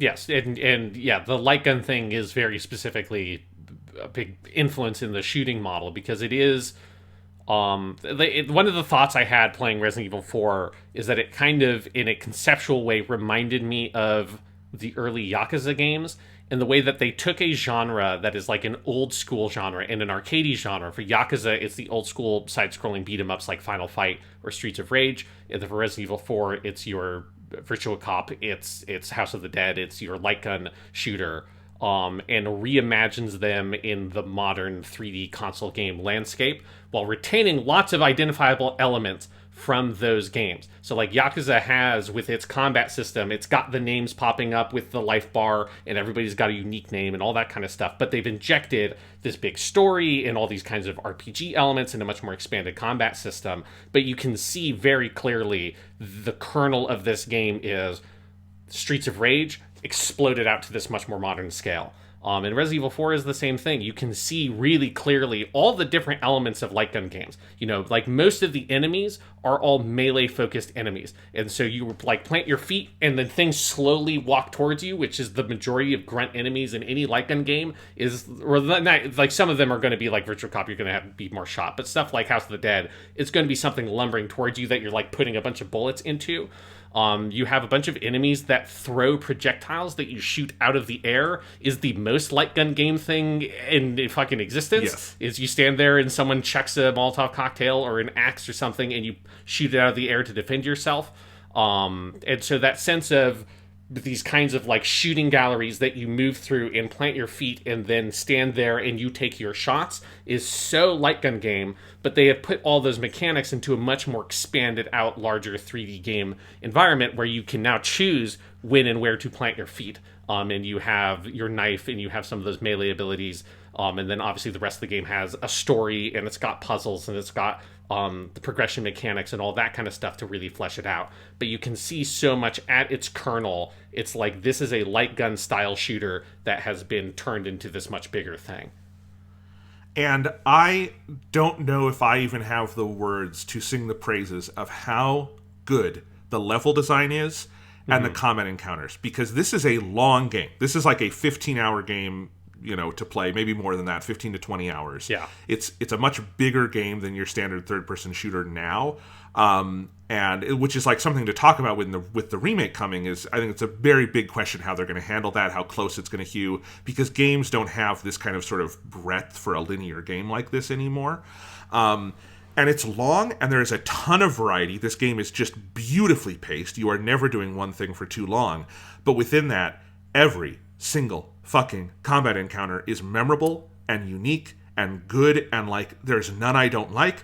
It's just all the way through to the end of the game, I'm constantly going, I remember this one's great, and then I'll have fun with it. And I remember this one, and this one's great, and I'll have fun with it. You know, it is just constantly, and I think, you know, they make such a good use of, you know, you generally have sort of these big arenas to move in, but the choice, it's all about like, where are you going to go to plant your feet? And once you've planted your feet, how long are you going to stay there? When are you going to move? There's so many, this is one of the things about this game. There's so many little things that I find so satisfying to do in it, in the controls. One of those being the flick the stick and turn around, which you can do in the other Resident Evils. But like in this one, because it's third person, it literally turns the whole screen with you. And it's like a huge, I just constantly am doing that. And I always find it, hugely satisfying. There's so many things like that. And it is just, it's an absolute masterclass of design every point of the way through. Yeah, and they built a lot of material to allow them to have like really memorable, powerful combat design. Some of it is like, I think having like melee focused enemies in a shooter is so interesting. It's just a thing that you almost never have now, and when you do have it in a modern shooter, it's annoying as shit, right? You hate fighting the like little fuckers that run up and attack you melee wise, or like jump on you and blow up, or those kinds of more melee focused enemies that you sometimes will get in a modern third person shooter, because they're really awkward to deal with and you feel like it's claustrophobic and it's like cumbersome to fight them, because modern shooters in the Gears of War tradition are all like, it's like very stop and pop style cover based shooting, lots of hit scan style weapons and that kind of stuff, which is really how modern games are designed. Whereas the feeling of you've got this group of enemies that you're kind of herding around that are slow, although as you go further, you do get enemies that will occasionally kind of more sprint to you and get up on you faster. But your ability to manage them, you're given a lot of kind of leeway, because they need to get up close for most of the enemies and they are very slow in shambling, but there are lots of them. And the area you're navigating through is sort of more labyrinthine, and oftentimes you're getting into like very narrow passageways that give you limited ability to maneuver. You yourself as a player have limited ability to maneuver, so you can't go sideways. You can't just dodge one of their hits. If you're going to dodge a hit, it's either by backing away from them or turning around and running away from them. And so all the spacing of that stuff is very narrow and very precise. And that just, I think, creates these very memorable encounters where you're really having to think constantly about how you're dealing with these enemies as they are slowly coming towards you, and how to take them out and take care of the shield enemies. And there's the guy who throws the axe. Here's a guy who has like dynamite. This guy has like a helmet on his head that prevents a headshot. As it goes on, you get those more complicated enemy designs and encounters. And it, to me, always just comes across as being much more satisfying and rich to deal with, rather than here's 5 dudes behind concrete blocks that pop up and shoot hit scan weapons that if you're out of cover, you're just going to get shot by them, and you duck back down behind cover and let your regenerating health take care of it. Like, I really love the Gears of War games, and I like those style of games, but I do think that Resident Evil 4's overall mechanics, and we'll talk about like the resource stuff, which I think is really important to this, lends itself to having these really rich, memorable encounter designs a lot more than the tools of a Gears of War style cover shooter. You're so right about that, because I think, as you say, like the difference of like, the Gears of War in cover versus out of cover is a very simplistic thing. And I think part of that is when I'm playing like a Gears of War or a modern action game, and again, I too love a lot of these games, it's a lot of like you're running on instinct, right? Mm-hmm. Yes. And I think the thing about Resident Evil 4 is that it's a game I'm like full-bodied in all the time when I'm playing it, because it uses like every part of your mind playing it. Like, it's a very active game that it's action-focused, but it's slow, and there's enough, like, and even when it speeds up, there's enough kind of like, slowness to it to give you space to think about, like, what's the weapon that is going to take care of this guy with the shield? What do I have ammo for? Where is my back up against a wall, or do I need to cover my back as well? Do I need to get to a better place? Am I going to have to reload? Am I going to be able to make this headshot from here? There's so many different pieces of strategy that you're constantly running through, and so it really, like, kind of gives your mind a workout while you're playing. And so succeeding in the game, even if it's a part that you've played a million times before, just always feels good and satisfying and rewarding, because you can't really just run on instinct. You have to be very thoughtful and precise about everything you're doing.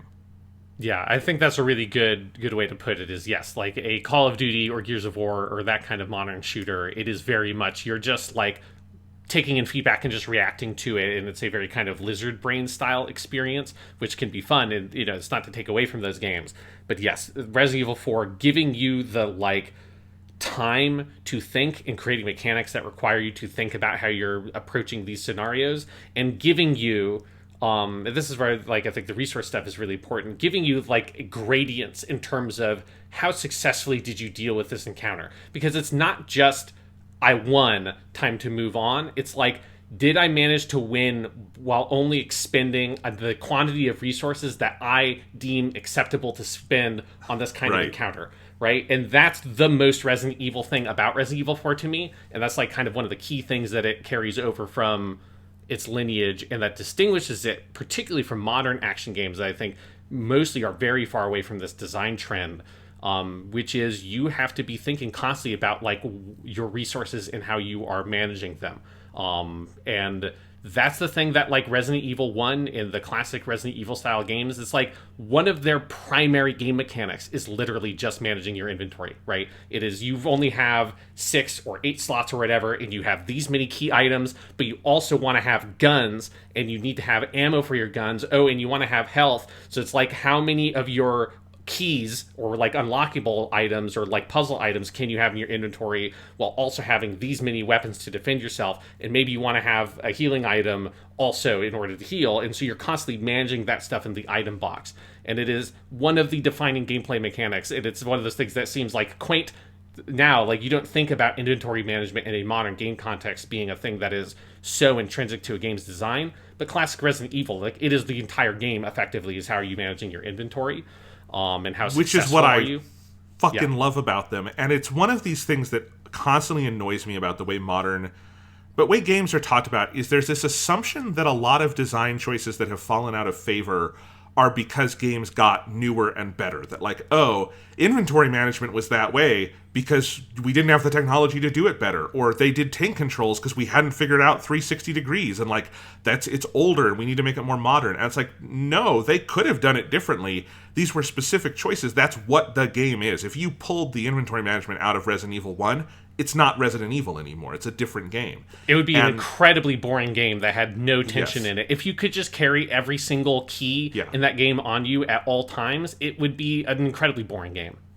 Right. And like inventory management is something that barely pops up in modern games, but like yeah, like I've written a whole paper on like save mechanics in games, and that I think I think it is to the detriment of the games industry that save mechanics have often been taken off the table as a game design mechanism and just turned into autosaves, which for some kinds of games like a Halo or something makes sense. There's no way to integrate saving into that.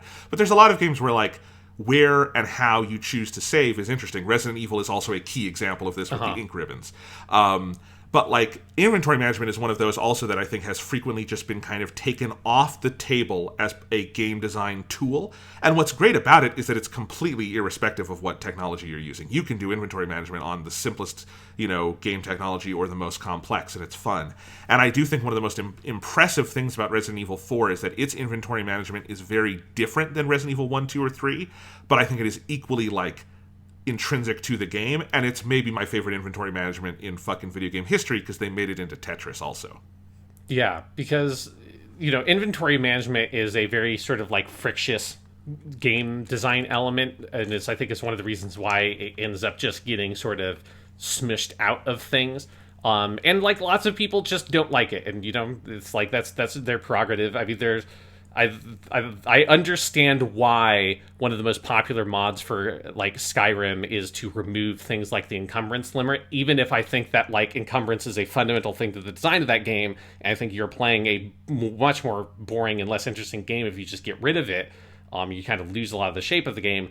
Lots of people don't like it, and that's fine for them. But I think like those frictious game design elements exist in order to create like points of contrast and that is the thing that like makes it really memorable, and it also is a thing that makes your playthroughs very particular and unique. And that's like what Resident Evil 4 gets to have, is that you are constantly aware of what you have. It's you don't just have, oh, I just got a pistol, shotgun, whatever. It's like, no, this pistol takes up the 6 slots here.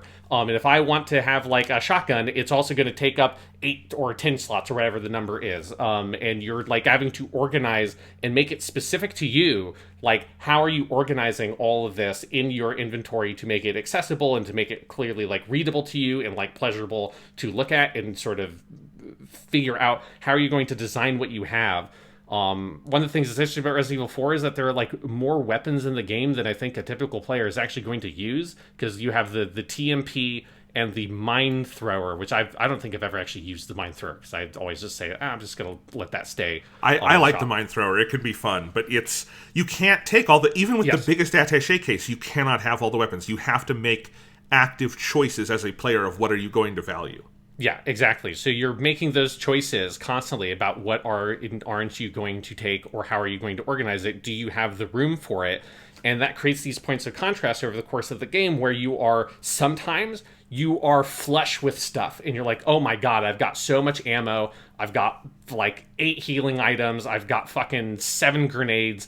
I can barely pick a thing up. You know, I'm having to like combine my herb thing that I just picked up with an herb I already have in my inventory in order to just fit it into my slot. Especially because Resident Evil 4 gets rid of the item box because it's not structured as a hub-style thing, so item boxes don't make sense anymore. It's too linear of a game overall in its design. But so sometimes you are so flush with inventory, and then eventually you hit an encounter where it's like, oh fuck, now like I'm kind of being pushed to the edge and I have to spend a bunch of resources. And I'm making active choices as a player of like, is it worth it to use 4 shotgun shots to kill this group of enemies? Was that the most efficient way I could have done it? And sometimes you're taking risks of potentially taking damage in order to try to kill them with a weaker weapon or something, or only using your knife, which is, you know, the beginning of the game, I only use the knife for a while because I want to save as much handgun ammo as possible. In the early weapon enemies, you can just maneuver them to dodge an attack and move in and hit them in the face with the knife and kick them and do some of the melee stuff in the game. But you're constantly making all those choices in order to sort of evaluate for yourself, what do you think you're going to need? What can you afford to spend on this encounter? And it's a game design philosophy that I think really appeals to like my like sort of like fiscal responsibility, like financial brain. Yes. It is very true of like the how inventory works in the other Resident Evil games as well, because I remember very distinctly there being a thing in Resident Evil 1 remake where you get you get a better version of the shotgun. But when you get a better version of the shotgun, you can't take the ammo out of the old shotgun. So now I had like 4 shotgun shells in this old shotgun that I didn't really want to take around with me because I only have like 8 inventory slots or 6 or something. And so it's like, well, I've got 4 extra shotgun shells, and there were like 4 zombies on the map that I could get around but were annoying. It's like, I'm just gonna spin these. And it was like, it felt like when you like find a $50 bill that you didn't know you had somewhere, and you're like, you know what? I'm just going to use this. I'm just going to use it because I have my budget planned out. I know all my shit. I now have like extra money because I have saved up all this other stuff. I don't need to feel the pressure on this, so I can just spend this on something extravagant. And it's like, I'm going to go ahead and use this to kill these zombies. In Resident Evil 4, you get the same thing, where if you're like very, conservative with how you're using your ammo, you create moments where you're like, I'm going to splurge on this fight, and I'm going to say, I don't really need to use the Magnum here, but fuck this guy. I'm going to just blow his head off with this Magnum because it's like this encounter is kind of annoying me or whatever. And that is so satisfying to me, to sort of engage that part of my brain of saving up your resources and being very sort of conservative and conscientious with how you are playing the game in order to create moments of lax that you can then afford to do something more extravagant or afford to go more all out and make something easier for you that way. And that creates unique moments of contrast over the course of the whole experience that if the game didn't have those mechanics, if it was like an old school PC shooter where you just had every single weapon and it just existed in some sort of like mysterious inventory and you could just use it whenever, or if it was just you had certainly regenerating health, which just ruined the whole thing. If you had those kinds of mechanics, it flattens out the experience overall and makes every playthrough fairly similar, whereas with Resident Evil 4, where you're going to get that ebb and flow is going to be different player to player. Because, like, you're talking about the moments where you've saved well and now you get to splurge, but there's also the opposite, where you've done a poor job managing and you have, like... You only have the opposite if you've done a poor job of managing. If you've done a poor job... Sure, okay. I have sometimes where I realize, oh shit, now I'm in a moment where I'm out of handgun ammo, I'm out of shotgun ammo, I'm out of TMP ammo, and I have a lot of enemies in a fairly limited space. I have a lot of rifle ammo, so let's rip the zoom, like, scope off of that and let's see what we can do with the rifle. And, oh...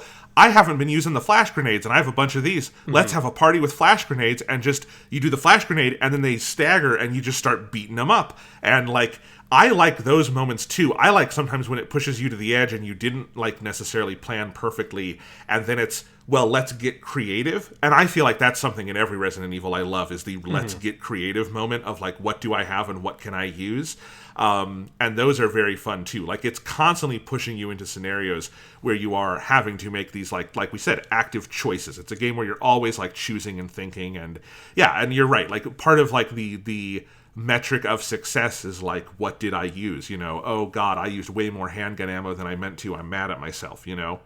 Yeah, like if you like completely whiff a shot with the rifle, particularly if you don't have like a lot of spare ammo, you really get frustrated with yourself, right? Because it's like, God, I can't afford to just fucking shoot a rifle bullet and it hit nothing. In the same way that, you know, if you bought something on Amazon and then the next day it went on sale and you're like, motherfucker, goddamn it, I wasted like $30, right? It's that exact same kind of feeling. There's just something so kind of technical about it to me, in terms of how it hits that part of my brain that is so satisfying. And it reminds me a lot of a thing I remember from watching one of the Vidocs that came out before Halo Reach, where if people remember, Halo Reach brought health packs back, which was a mechanic in Halo 1 that they took out in Halo 2, and they didn't, and was also out for Halo 3. And when asked about like why bring the health packs back, one of the developers said is that it is a thing that creates continuity within the experience. Because if you go into a fight and you get your ass kicked and you barely scrape it out and you come out with like almost no health, that then is a thing that persists until you find a health pack to recover it. And that when it is just pure regenerating health, and that's all that it is, it flattens the experience, and so that you enter every encounter more or less the same as every other encounter. Obviously, those games still have a very limited version of inventory management with like the amount of ammo you have, but most modern shooters are extremely generous with ammo. Like, when was the last time you ran out of ammo with a gun in a fucking Call of Duty game? It almost never happens. It's only with like really special weapons like a rocket launcher or something in a Call of Duty. And that like notion has always stuck with me a lot, because I think it's very true. I think that regenerating health is a thing that is a real double-edged sword in game design, because it one of the benefits is it allows every encounter, you can design it knowing that the person is going to have X amount of health, and you can design it towards that end, because there are definitely old school PC shooters that occasionally can feel like you just are in an impossible scenario you will never be able to win because it doesn't have regenerating health and there aren't enough health packs, and you fucked up in that scenario and you don't have a save or whatever, and now it's like, well, I have to wash down 3 hours of progress. So it's, you know, regenerating health does solve some problems for some games, but the way that it flattens out that kind of experience, I think, is a huge detriment, is a thing that like a lot of modern games still just move on with that like sort of generic regenerating health mechanic. Whereas I think Resident Evil 4, if you take that hit, like, that is a hit that you have to deal with. And either you like sort of walk around wounded for a while, because it would be wasteful to use up a whole first aid spray that you have in your inventory because, well, I'm only at half health. And this is the thing that regenerates 100% health, and I don't want to use it up yet. So you're like limping around for a while because you don't want to waste that item, you know? Like, those sorts of decisions and experiences and that continuity that exists, that carries through every encounter in the game, that it makes that playthrough totally unique, because what you have in certain encounters is going to be different than the last time you played the game because you made different choices that time. All that stuff is stuff with Resident Evil 4 is very gratifying, because it is a slightly more old school game design logic, but it's also executed to probably the highest level I think I've ever experienced in a game. Like, those specific mechanics for an action-focused game, you know, not something survival horror like the old school Resident Evil, like, all of the health and ammo and inventory stuff here is so complete and refined and interesting and thorough in experience that no other third-person shooter or first-person shooter or anything in that genre, to me, even comes close to replicating that kind of experience that this game has. Oh, I couldn't agree more. Yeah, and like, you're talking about health, and just it's another decision that you're constantly thinking in the back of your head of like, what healing items do I have? What is the most efficient way to combine them? I'm not at the lowest health, yet, so I'm not going to use this. I have this yellow herb, which is the thing that expands your health, so I'm going to save this until I have a red and a green, and then I'm going to do a big one when I'm down low on health. And it's just this constant ebb and flow that you're dealing with, and that is, I feel like this is something that's maybe coming back into vogue because I think I hear enough critics and designers talking about it, is the like frictive elements of game designs. Like, what are the things that actually like create friction against the player? And I think we swung in maybe the 360 era and the PS4 era very far away from having frictive elements in games and trying to make them kind of as open and free as possible. This is also where like the save mechanic kind of gets taken off the board, inventory management gets taken off the board. And I think we're slowly getting some of that back because of the popularity of something like Dark Souls, which has a lot of frictive elements on the player in a different way. And, so you're seeing, I think, the value of this yet again. Like, Elden Ring is largely praised for some of the limitations in what it doesn't give you a journal, right? And so you have to remember these things. And that is a good frictive element if you are trying to make people, like, really engage with the world. And I think with Resident Evil 4, like, God, it is so hard to imagine a Resident Evil 4 that has regenerating health because it's a different game at that point, Because the non-regenerating health just adds to so many... There are so many layers of decisions and status that you are thinking of while playing, and that's what makes it so ludicrously fun. Yeah. One other detail of, like, in one of those game mechanics, because this is the first Resident Evil game that gives you, like, a currency and upgradable weapons and that kind of stuff, and you have, like, the infamous shopkeeper, right? What are you buying? What are you buying? What are you selling? I'll buy it at a high price. Not enough cash, stranger. Yes. It's just one of the most incredible vocal performances. And we'll talk more about the vocal performances because it is an important part of this game also. But I think one of the most genius little things they did is that when you upgrade the ammo capacity of your gun, it totally fills up that ammo capacity. So if you have a gun that has 0 bullets in it, and then you upgrade the capacity, and it used to have a max of 12, and that has a max of 15, you just got 15 extra bullets, and you don't have to pay extra money for it. You just get it, and that's such a fucking brilliant little piece of design. It gives you this little thing you can do to give that just that little extra bit of extra ammo, and then particularly it escalates so that when you're at the end of the game, if you're smart about how you're doing that and you're like very committed to only upgrading the ammo when you are at 0 or very low, you end up being able to get like 24 extra shotgun shells because with the striker it gets like such a huge ammo capacity. That's huge. That's like fucking 6 pickups of shotgun shells, like that's such a huge quantity of ammo for that game.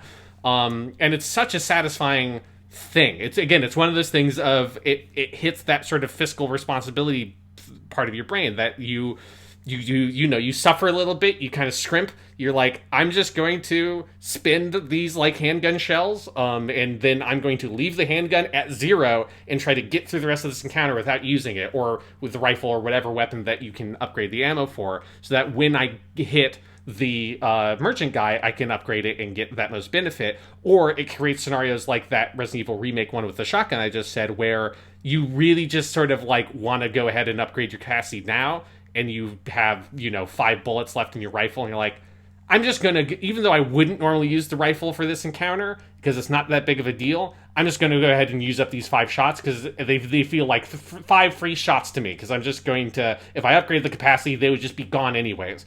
And so you just go and you splurge on it. And that's another one of those, I think, just genius little pieces of design that gives the player another angle that they can use to sort of manage their resources and get a little bit extra. And it feels like you're getting one on the game or something, because it feels slightly exploitative, but it's very intentional design choice. And it is a thing I love. It is one of my favorite things about the game. I just love that feeling of being like, haha, I have 0 ammo in my shotgun because I'm now going to get 20 extra bullets. Fuck you, game. Like look at all the ammo I've got. I love, when dealing with the space in the attaché case sometimes, the moment where you stop and go, okay, I need to pick some stuff up and I'm out of room. I'm going to pull out every gun and reload it.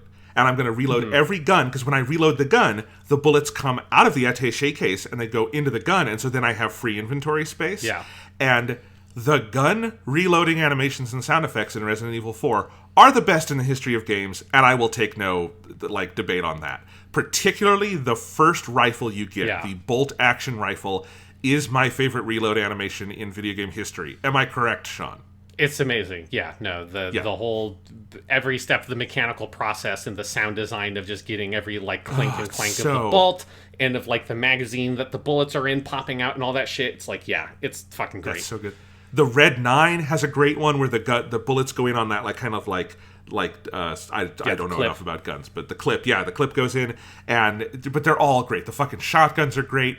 Though this is one of the advantages of the Wii version, which I'm curious if the PS4 version does this because it has a speaker also. But reload sound effects come out of the speaker on the Wii remote, which just is an extra level of just crunch to the sound effects that I fucking love. Yeah, the PlayStation version doesn't do that because I think it's just because obviously it's from the same port. It's fundamentally the same port that the 360 version had, and so I imagine that in the PS3 version, and that's kind of where this version, the HD version, comes from. So I imagine they just didn't bother to put it in because those controllers didn't have speakers. But if they ever do a native PS5 port, they should fucking do that because that's such a good idea. I love having this, particularly if you're in a moment where it's quiet, you're in between encounters, and then you can really hear them out of the Wiimote. I love that. I just love pulling every gun out of the case and reloading it and getting ready to go and making space and then picking up more stuff.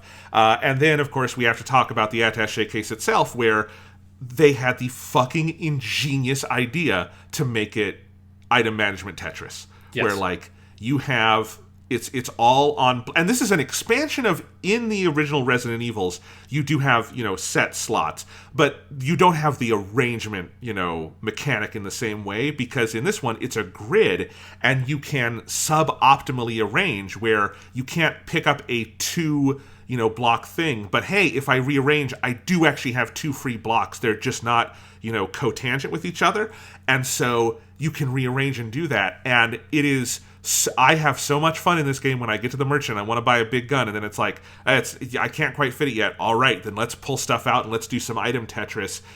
It's so ridiculously satisfying. It's so finicky. I fucking love it. It is that part of my brain just flares up. It's such an ingenious thing that they tacked on top of this whole system. Yeah, because it feels a lot like they took the. I know this is obviously the PC version because the console versions of Diablo don't have this, but the classic Diablo inventory thing feels like an inspiration, but it has taken it to the next level because of all the finicky little items you get with herbs and the ammo, and because there's also, other than the eggs, I think nothing ever takes up one slot, which is a big thing because in Diablo there are lots of one slot items, but in this it's no, everything is either two slots, or you get the scope is, I think, the only thing that is three slots, and that creates this uneven the stock pattern. On the Red 9 is also, so I have those always together. Yeah, so it's you're constantly kind of thinking about how do these things all slot together, and then you get to organize it however you want, and I think you can probably tell a lot about a person by how clean and organized their attaché case is. It's I always make sure I've got, I'm not mixing up my ammo. Here's my handgun ammo, here's my shotgun ammo, here's my rifle ammo. You keep it all nice and tidy. They're nice and tidy. I'm not putting my grenades into mixed in with my health items.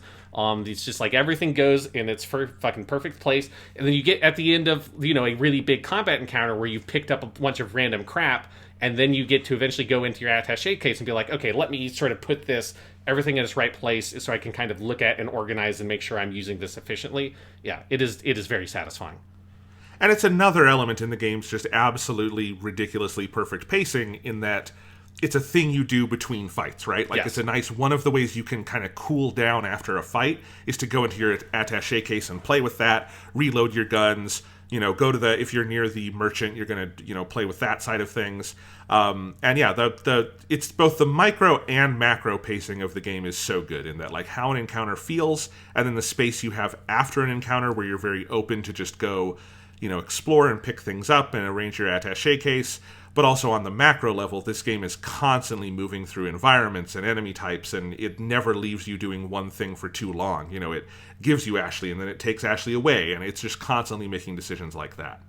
Yeah, one of those pacing things I think is really smart is, they have every once in a while they'll give you one of those treasures that you slot other treasures into in order to increase their value kind of exponentially. And so it's one of those things that you're kind of constantly in the back of your head, oh, I need to get another blue gem or whatever to slot into this thing eventually in order to up its overall value. So you're kind of constantly, it's one of the number of different things that they use to create different pieces of sort of like contrast and difference in the experience, that you've got that in the back of your head for this stretch of the game, that you're constantly kind of making sure I want to make sure I for sure don't miss any of these treasures right now, because the amount of value you get out of that is so huge. And it creates, as you say, like just really sort of refined macro pacing as you have that as one of the little projects that you're working on. Yeah, absolutely. And Resident Evil in general, I think, is a series that has like several games that are some of the best paced games ever made. It's something. When it's working, it's very good. There's some like Zero that I think have worse pacing, but still as a series, its batting average on that is ridiculously high. Let's talk about the guns themselves, Sean. Like, there's so many that are so good, but I feel like I form some kind of fucking relationship with the guns in this game because they're so unique. They fulfill very different purposes in the game. There's ones that you might stick with. Like, I always stick with the fucking bolt action rifle longer than I probably should, just because I like the reload animation. Stuff like that. Yeah, like I stick with the pump action shotgun until you get the striker, because I don't want to waste the money on because the middle one, the right gun, is nice. It's a decent upgrade, but it's not that much of an upgrade that I'm just going to save the money so that I can upgrade this, like actually buy upgrades for the striker more efficiently later on. Because I feel like everybody has their own way that they play Resident Evil in terms of like designing for yourself where are you going to upgrade, which one of the weapons are you going to upgrade, which one of the sort of like in the linear path of this pistol's better than that pistol, this shotgun's better than that shotgun, where do you jump over, do you use the TMP, do you use the mine thrower? I think the last time I played the game, I don't think I used the TMP. Instead just sold the TMP ammo in order to get extra money, because if you don't have one of those guns, you will only ever pick up ammo for it in specific designed locations, and it won't be in the pool of ammo that will drop from enemies. So if you would rather have a lot more handgun ammo, not buying the TMP increases the chances of handgun ammo dropping from enemies, that kind of thing. So that's why I didn't use the TMP last time. I used the TMP this time just to be like, oh, I didn't use this gun. Let me use it because I don't remember what it's like. And used it a lot in this playthrough and found that very satisfying. I love the TMP, yeah. It just is, it gives you a different tool. It's a different dynamic in a lot of fights. But again, if you don't want to use it, it gives you extra cash and extra space to do other things with the other guns in the game. And that's a thing that is like really satisfying. That is another thing that's fairly different from modern games. Like, modern games would want you to use everything and wants to give you everything. They don't want to have a tool in the game that a player is not going to use because it seems wasteful to them. Rather than, I think with Resident Evil 4, it's like, no, we want to give you more things than you're actually reasonably going to be able to use, or that trying to use all of them is inefficient and probably a bad way to try to play the game, because then that makes your choices feel meaningful, because you are choosing not to do some things, and that's what makes the things that you are choosing to do more identifiable to you. Yeah, and even choosing, like, which pistols. Like, my handgun of choice is the Red 9. I fucking love the Red 9. I love getting the Red 9, and you put the stock on it, and then when, Leon is aiming, it's like, up against his shoulder. Mm-hmm. I love the way it fires and looks and all of that. I love the way it reloads. And, God, you upgrade that thing, and it gets ridiculously powerful. I had it by the end of this playthrough, like, it was better than most of the guns I had, and it was the handgun, which is great because you get a lot of handgun ammo, and it could just, like, blow off heads in one shot, because you can upgrade it all the way, and then if you do that, eventually you get a special extra upgrade that, like, breaks the limit of it. That's 80,000 patas. What are they? What's the money? It's petas, I think, is what they're called. Petas, okay. But there's no, like, verb in it, it's just pata. But anyway, but yeah, the petas, like, that gun I fucking love. But there are other handguns that I've never used because of that. Yeah, I think last time I played it, I went with the Red 9. This time I went with the Black Tail, which is the one you get after the Red 9 on purpose, which it doesn't do as much damage as the Red 9, but has a faster fire rate and a higher ammo capacity. But but yes, but you can also, like, if you stick with the original handgun, it's not as powerful, but it gets its exclusive upgrade increases its chance to get a critical hit by 50%. So like the previous Resident Evil games, there's a chance sometimes on shooting zombies that it will just, if you're shooting them in the head, that it will blow off their head. Which is a mechanic that normally like makes more sense with the way that classic Resident Evil combat works, because it's this weird top-down kind of view and stuff. But it still exists in Resident Evil 4. So there are scenarios in which that original handgun has like a really interesting application. Or you have the Punisher, which is the one that you get from shooting all the blue medallions, that has the ability to shoot through enemies. And I think it can shoot through more enemies if you get the exclusive upgrade to that one. So like that also has like specific scenarios in which it would be very efficient to be able to use that gun. I would usually just use the rifle in those scenarios. But the point being, everyone has like different choices and different ideas about how they play the game. And I think a game is really good when you have a lot of people who are like 1,000% sure that the way they're playing the game is the only way that you can play this game. And this is the best way. And if you're not playing it this way, you're an idiot. Like, how could you possibly not be using the Mind Thrower? Is hopefully something that someone listening to this podcast is thinking about what I said earlier. It's like, you fucking idiot. The Mind Thrower is the best gun in the game because of X, Y, and Z. And then there's someone else being like, no, the Riot Gun, if you get the exclusive upgrade on the Riot Gun, right? And I'm sitting here being like, well, how could you possibly ever play this game and not get the exclusive upgrade on the semi-automatic rifle later? Because it's the best gun in the whole game, and you're a moron if you don't do that. It's crazy. But everyone has their thing, and it's different. Everyone's thing is unique to them of this exact way that they best like to play this game. Which also makes it extraordinarily rewarding to play and replay and all of that sort of stuff. Yeah. And of course, let us not forget the fucking rocket launcher, which is one of the funniest, smartest things. So you can technically buy it from the merchant, but there's one, I think there's just one you find in the main course of play, which is in the mansion. You find it in a like display case, and you can take, and they specifically give it to you at a moment where you probably don't have enough room for it, but you can make room, put it in there, and then you carry it around until you decide to use it. And what I did on this playthrough is I used it for the boss fight against Salazar, where he becomes a big monster. And I actually really like that boss fight. It's elaborate, it's got like verticality to it, it's a cool one. And it's just, I shot him with the pistol a couple times to open up the eye, and then I rocket launched him, and it just skips the entire boss fight. They give you a get out of boss fight free card, but you have to prove it. You have to carry it through the game and do a lot of work with your inventory to get it far enough to use it. And I think that kind of like trade-off thing that's in the game is hilarious and awesome and just wonderful. Yeah, and I'd also love that the RPG is, like, true to life. It's a one and done. You know, you're not, like, loading a million fucking rocket-propelled grenades in that thing. Like, the RPG is the weapon itself. So it's like, once you fire it, it's like, well, there, bomb, it's gone. Yeah, I always use that on the on the boss you can freeze that stalks you, because I think you can go through that without actually killing him, but if you kill him, you get a bunch of money.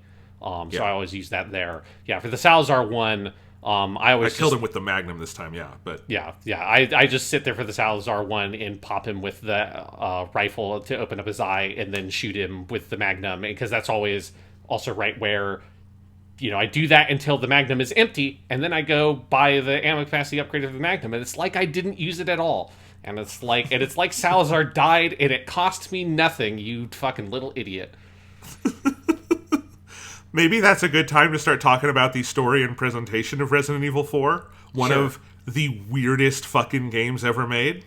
Yes, so Resident Evil 4 is where, like, the action B-movie thing for Resident Evil, I think, like, takes its sort of full form, which is now a sort of, like, big part of this franchise, you know? I mean, there's, 3 or 4 different CGI animated movies that are basically, like, action B movies with Resident Evil happening, you know, the whole thing of, at this point in the franchise now, you know, you're playing as Leon S. Kennedy, former rookie cop Leon Kennedy from Resident Evil 2, who now is like a member of the Secret Service, and he has gotten incredibly badass in the intervening years to Resident Evil 2 and Resident Evil 4, and he's just full on like an 80s action movie hero dude with like what he thinks are really cool catchphrases, and he is constantly throwing his knife at things and like cutting ropes and getting into like crazy knife fights with some weird like German secret agent man who's working for Wesker.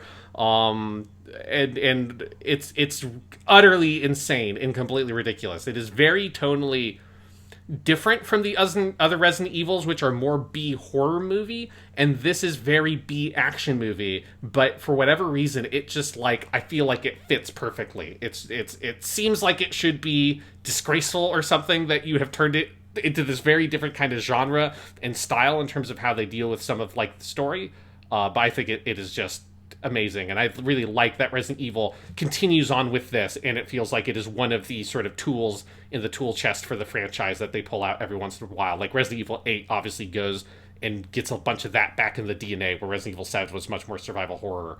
Or the Resident Evil 3 remake. I haven't played the original, so I can't speak to that one. But the Resident Evil 3 remake is super. This is a crazy fucking action movie. You know, the Nemesis in that remake has like a full-on Terminator-style intro scene where he's like on fire and like all the shit comes off of him. It's great. The whole B action movie thing for Resident Evil, I think, is amazing. There's something I realized this time, which is I feel like Resident Evil 4 is like at least a little bit a parody of Metal Gear Solid 2. There's some like aspect of and to be fair, Metal Gear Solid has some tongue-in-cheek in it to begin with, but there are also parts of like Sons of Liberty that take itself like dreadfully seriously and is very stupid. And I feel like there's something about the heightened nature of Resident Evil 4 where Resident Evil 4 knows exactly how stupid it is and is like rubbing your face in it, and it's hilarious. Just the basic plot of this game being that the president's daughter was kidnapped by a weird European cult, and they sent one guy to go after her.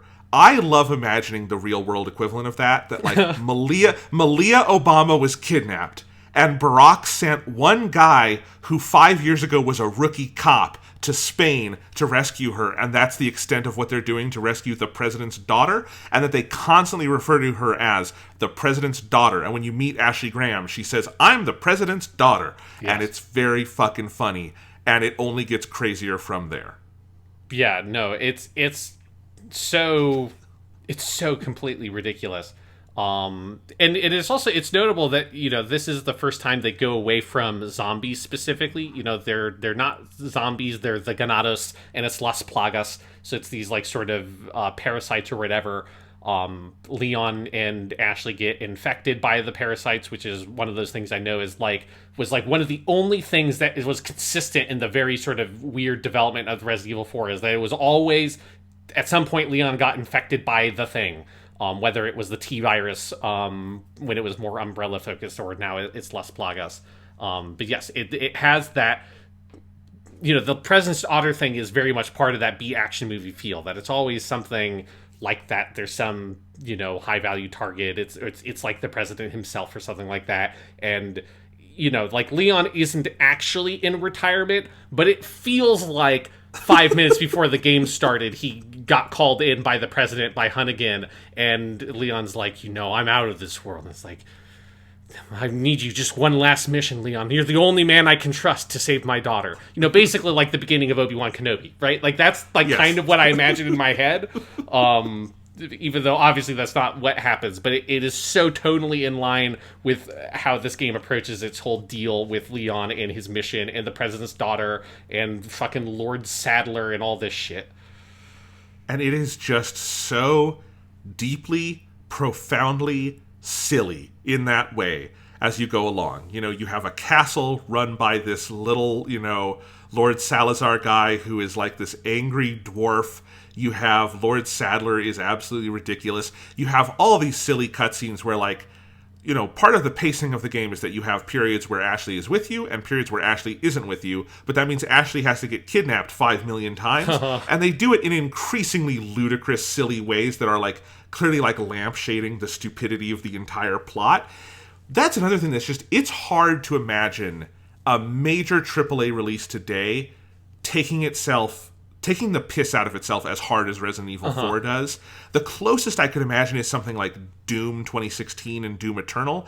But even then, that's in a much more like, it's silly, but it's not B-movie silly. This is almost like Mel Brooks silly in parts. It's not like the big heavy metal silly of Doom Eternal, right? Yeah, because I know you shared on Twitter one of the best cutscenes for this game, Yes. which is the one where these Ashley is running away from Leon for some reason, and then these big spikes come up out of the ground, like that prevents her from coming back, and she freaks out and runs, and then she runs to this wall where there is like this perfect Ashley shoulder with 3 holes vertically assembled on the wall. That she turns around and stands with her back against the wall, coincidentally right between these holes, and then these big like iron chains or whatever come out and wrap around her, and then the wall spins around like it's fucking Scooby-Doo, and she gets kidnapped that way. And just the idea of that trap is so fucking ridiculous. Like, it's so specific that you have to stand in exactly this spot, and then you get the metal thing bars coming around to trap her. It's so beautifully contrived because the beginning of that scene, so it's 30 seconds flat, that whole cutscene, and it starts with Ashley is coughing because of the virus she's got, Las Plagas, and Leon goes, Ashley, are you okay? And she goes, I'm fine, Leon, don't touch me, and she runs away, and then it all starts. So it's just every layer of it is so stupid and contrived. I think Scooby-Doo is like a very good, like, I feel like all the stuff in the castle is like very Scooby-Doo in the best way. I mean, Lord Salazar has a giant robotic statue of himself that like comes to life and chases you. And this is some of the stuff that like I'm so curious to know, what are they going to do in the remake? Do you keep this tone? Because the Resident Evil 2 and 3 remakes do, I think, have a very B-movie tone, but in a very different way. In a very, very different way than what Resident Evil 4 or like the classic Resident Evils do. And I enjoy the sort of almost more authentically B-movie tone that these sort of bad voice acting in Resident Evil 2 Remake and 3 Remake have. But it's like not like sort of knowingly bad. It's not cartoonish bad. It's like realistically like, oh, this feels like someone who does a little bit of acting, doesn't have a huge amount of experience for it, isn't a member of a union, and so they're in this weird movie project that's like you'd only ever find in like the bargain bin at a Blockbuster, is kind of what Resident Evil 2 or 3 Remake have, and I enjoy that, and I think it works for those games. But Resident Evil 4 is so over the top in how ridiculous it is, and the performances are so over the top. It is very much this period of Capcom had a lot of this. Devil May Cry had the same style of voice acting. Dead Rising 1 had this voice acting, and I love it. Of just how overdone all the delivery is. It's amazing. And that's also where I feel some of the Metal Gear in it, because it is like the Metal Gear Solid 2 and 3 voice acting, but like just dialed up a couple notches, even more beyond what that does. And I think part of why it's hard to imagine Resident Evil 4 in today's video game landscape is that, yes, the Resident Evil 2 and 3 remakes and part of Village go for similar effects, but they go for it on a much more like expensive, big canvas. And Resident Evil, like Mel Brooks was a comparison I made, and I think that's actually a good one, because if you look at like Blazing Saddles or Spaceballs or something, Young Frankenstein's a little different. There's a cheapness to it that is part of the joke, is that like it's just a little cheap and grungy, and I think you get that in Resident Evil 4. Some of that is because it's an older game and graphics were naturally just a little softer and all of that, but I think it leans into it, honestly, in different places, and it has fun with kind of there's a little griminess to it. These are the kinds of things I have trouble imagining in a game in 2022, Yeah, absolutely. And speaking of, by the way, the Scooby-Doo thing, we haven't even talked about the funniest fucking thing in this entire game, which is that, one, I actually really like the mechanics when Ashley is following you. I think the game, if I have any critique, I think there should be more stuff in the game where Ashley is with you, because I think as a strategic thing to keep in mind, it's really fun.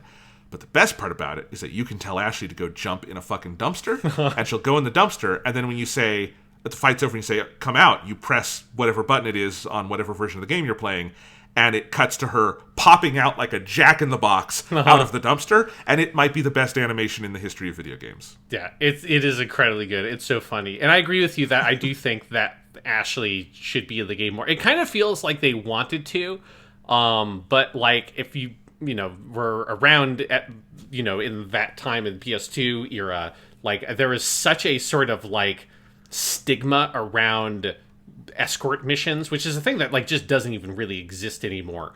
And because, to be fair, there were a lot of games that did it really poorly, and there were a lot of games where it's just a massive fucking hassle because there was some AI fucker you had to protect all the time, and it felt like you had no real control over it.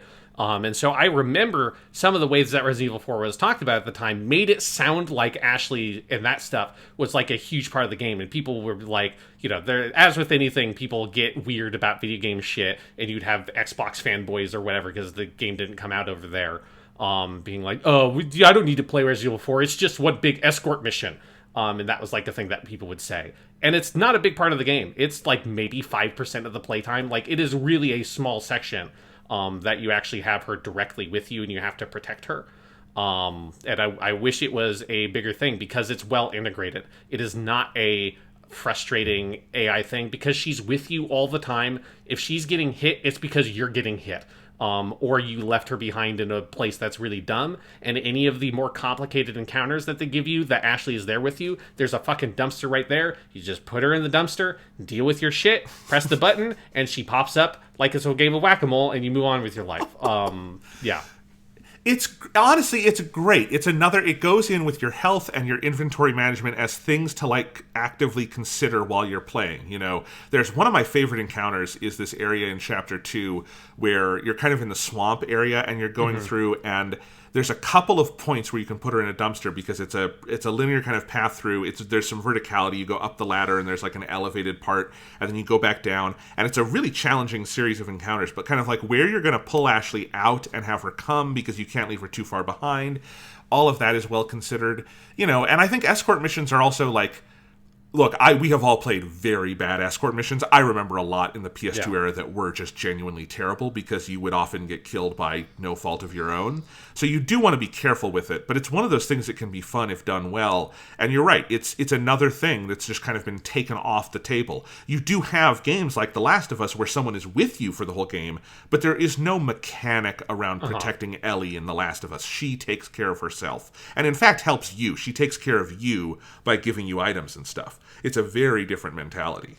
Yeah, and it's something where I think you could not get away in a big budget game having a like classic style escort mission thing of having an AI character with you that you have to protect, and if they get killed, it is a game over state. I think that's just like people freak out about that. Like, people don't want to have that amount of control taken out of their hands, even though, again, Resident Evil 4 gives you huge amounts of control over Ashley. That's why I think it works. Like, it is a thing that you have to consider and to think around when she is with you, but it is also not such a liability that it gets frustrating because it feels like you are getting game over states for reasons that are outside of your control. You have such control over Ashley that if something bad happens, you can't blame it on anything other than yourself for fucking it up. I love that one encounter in the castle where you get to the end of this room, and then there are these like planks in the water to cross, but they disappear. And so you have to send Ashley up on these two different sides of the room so she can pull the levers pull the planks back up. And when you do that, you send her up there, and then you have to protect her.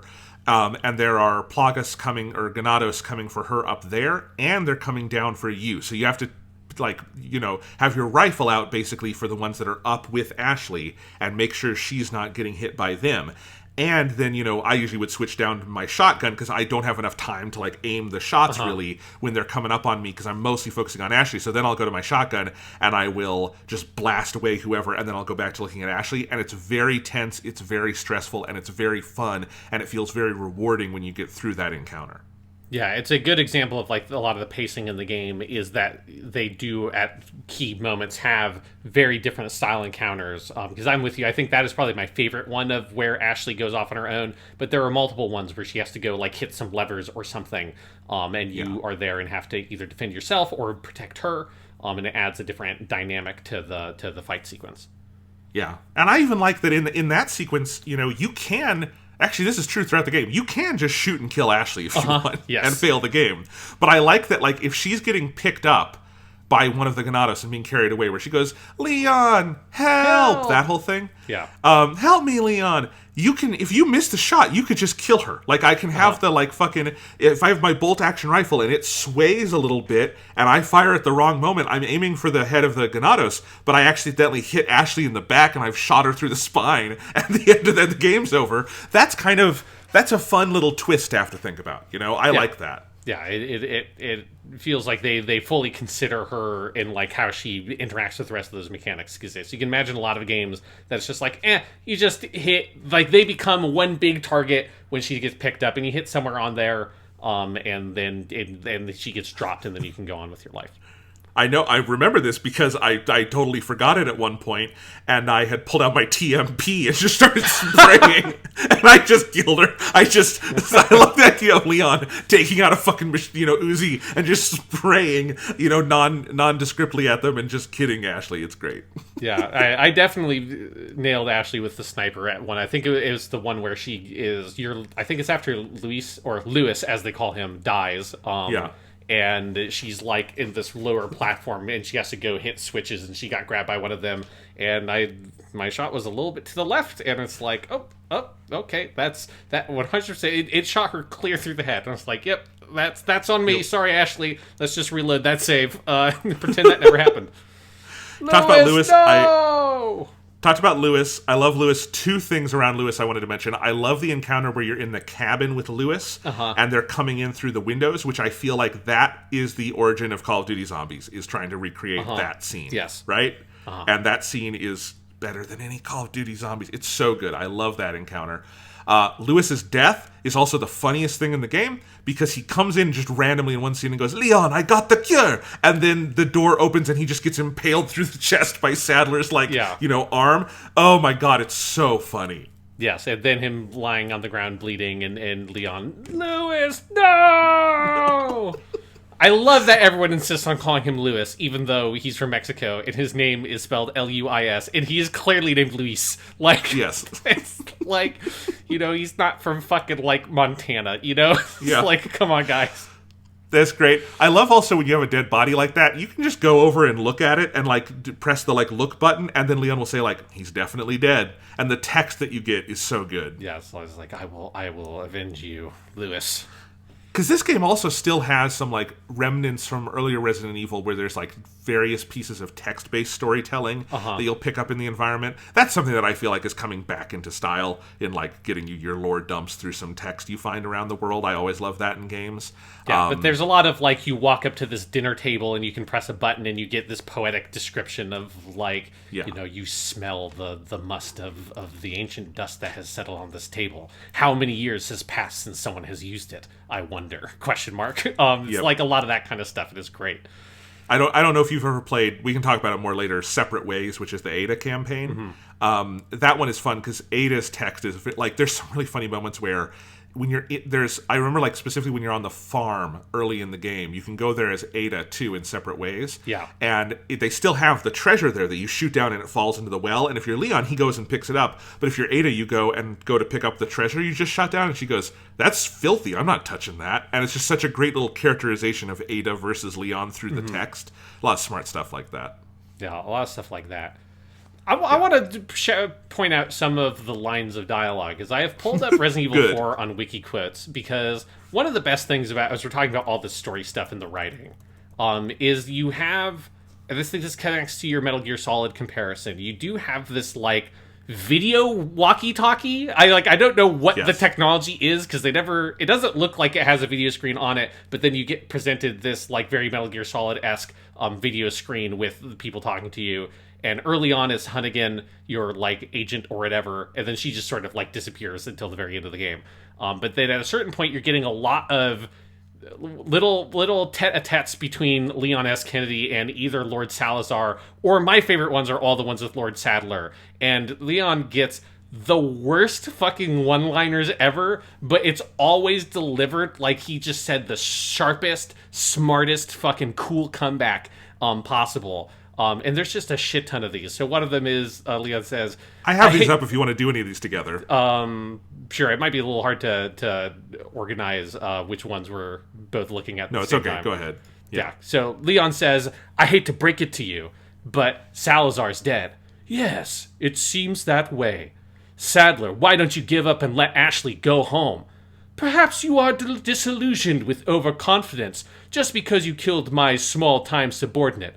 "Sadler, you're small time." "Writhe in my cage of torment, my friend." The line, "Sadler, your small time is the worst comeback I have ever heard in a piece of fiction ever. It's like, no, Sadler, you're small time.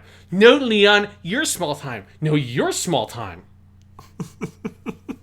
Enjoyed the reunion with your old friend? As a matter of fact, I did. Wonderful. I wouldn't want my special guests on the island feeling unattended. Guess I'm supposed to thank you, right? Ah, I have an idea. While you're here, why don't I introduce you to It? It will keep you busy. Forgot the name, eh? A senior moment, perhaps? Enjoy the fun. I love these senior moment quip. A senior moment, perhaps, is... Yes, that is definitely one of the best ones. I think there's one that's not on this wiki quotes from the end of the game. As I have another thing I can pull up here. So at the very end of the game is the cutscene that sort of introduces the last boss fight. Sadler has one of my favorite lines in any video game ever, where Leon or Sadler starts laughing an evil laugh, and Leon says, "What's so funny?" And Sadler says, "Oh, I think you know. The American prevailing is a cliche that only happens in your Hollywood movies. Oh, Mr. Kennedy, you entertain me. To show my appreciation, I will help you awaken from your world of cliches." And then he turns into his fucking crazy giant monster thing. But the line, "the American prevailing is a cliche that only happens in your Hollywood movies," is such a fucking weird, great line. I love it. Like, I get what they're trying to get at, but the way it's written is so ridiculous. It's so good. I love the there's this piece of text you can find. I'm trying to find the text of it, but I haven't been able to find it. But it's one of the like pieces of text near the end. It's like about Sadler's plan, and it goes through this like this one feels very Metal Gear Solid. It says like the true power of the American government comes from three things: the executive, the administrative state, and military might. And it's explaining how, and if we infect Ashley, because the whole plan is to take Ashley, infect her, send her back, and then get the president infected with Las Plagas, and then they'll be able to do everything because the president controls the executive, the administrative state, and the military. But I love this whole like kind of like pseudo poli-sci reading that like is very B-movie. It's extremely funny to me. Yeah, and it's another one of those things that feels very Metal Gear-ish. Yeah, it's like, we need to infiltrate the Patriots. It's... Except if it were Metal Gear, it wouldn't be something you read in 5 seconds. It would be 45 minutes of cutscenes. Yeah. And it would be like the end of Sons of the Patriots, where it's like, or Sons of Liberty, where it's like 40 minutes of the two characters talking back and forth on the video screen. Yeah. Yeah. Other similarities to some of the Metal Gear Solid stuff is there's a lot of like very, I think, sharp political writing from the era that you get. And here's a good example. This is Lord Salazar in Leon. Lord Salazar says, "So nice you could join us, Mr. Scott Kennedy." I love that he calls Leon by his middle name, mostly Mr. Scott. Yes. "You again. The sacred rite that is about to begin at this tower shall endow the girl with magnificent power. She will join us, become one of us. This is no ritual. It's terrorism! Isn't that a popular word these days?" Yeah, I love that one. Oh my god. I love, in the middle of one of the Salazar ones, Salazar is monologuing, and Kennedy goes, "Well, I really don't give a damn. Rain or shine, you're going down." Yes. It's like he couldn't come up with a one-liner, so he pulled one out of his back pocket he had already written down, because nothing leads into this rain or shine thing. He just sort of says it. Oh, Leon. Fucking post office. It's what a post office man says if he wants to kill you. Rain or shine, I'm coming for you. That's going to be a Liam Neeson movie at some point. The Postman. The Postman always rings twice, but this time we mean a gun. Yes. I do like to think that, like, in the car ride over with, like, those two asshole police dudes who get killed at the beginning of the game, that Leon had all these, like, little note cards, and he was just trying to write down all of his cool one-liners on them, and, like, trying to workshop it, figure it out. It's like, I think this will work. This one's a little lame. I'll only do this if I'm really pressured for it. Because he just always has some... He thinks it's pithy, but it's actually complete stupid nonsense thing to say in every single dialogue interaction. He always has to do one. It's like a weird tick. It's an obsessive thing with him, but he always has to, and it's fucking great. And this is an area where I really wonder how you translate that to their non-union equivalents in the remake, because, like, Matt Mercier got the fucking assignment in this game. It is such a great, ludicrous performance.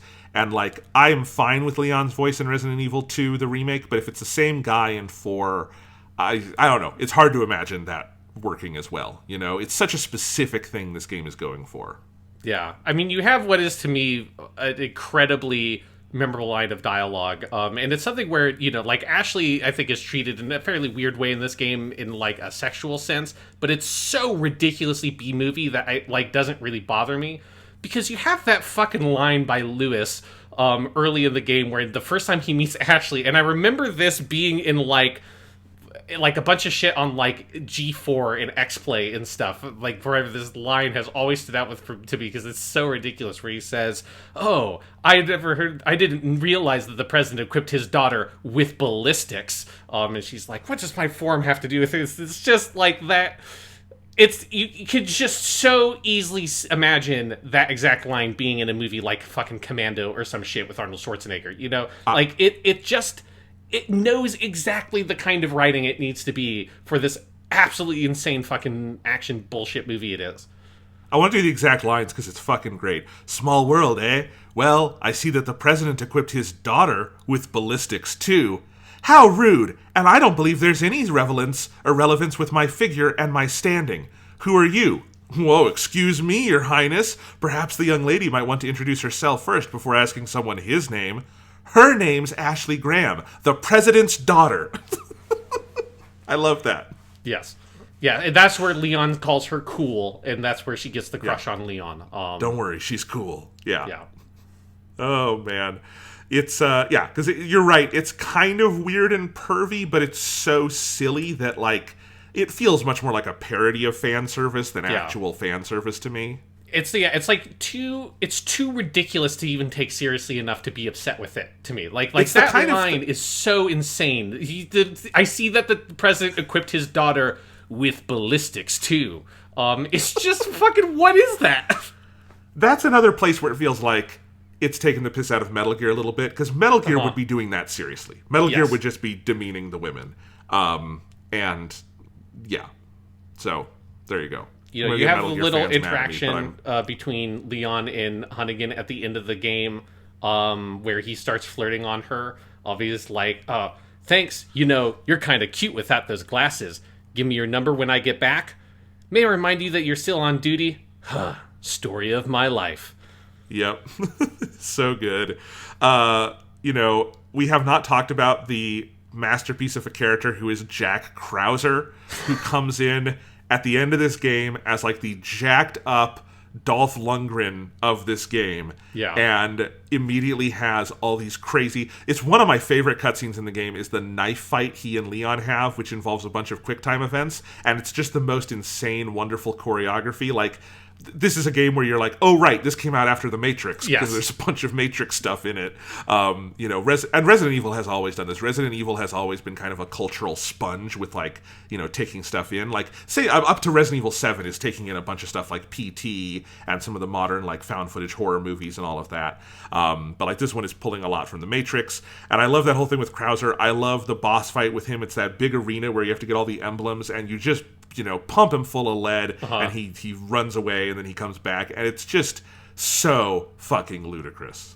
Especially because it's like, I love that he's written as if he is a character from the other games, but he is not. Like, he's not from Resident Evil 3 or anything. He's not from Code Veronica. He was created for Resident Evil 4, but all the dialogue is like, everybody knows who he is. There's some long... Like he's introduced when he, like, first encounters Leon. He says something like, "Oh, what, you thought I died in that helicopter crash 2 years ago?" It's like, what the fuck are you even talking about? Who the hell are you?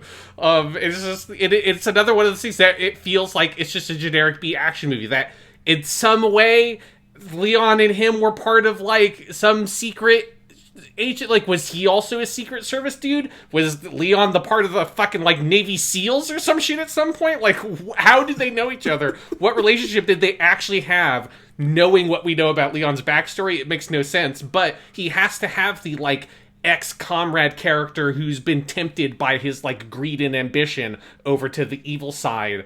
but is able to connect with Leon in this primal, like, American warrior way. There's one of those things where they constantly have that during the boss fight, these lines of dialogue that they trade back and forth that you press the action button to respond to. And one of them, he asks you, like, what do you fight for? And Leon's response is, my past, I guess. And I have no idea what he means by that. I have absolutely no idea what the fuck Leon means by I'm fighting for my past, I guess. But it's just a cool action movie dude thing to say, so he just rolls with it, I guess. Yes. You also have Ada Wong, doing kind of the same shtick she does in Resident Evil 2, where she's kind of around the fringes helping Leon.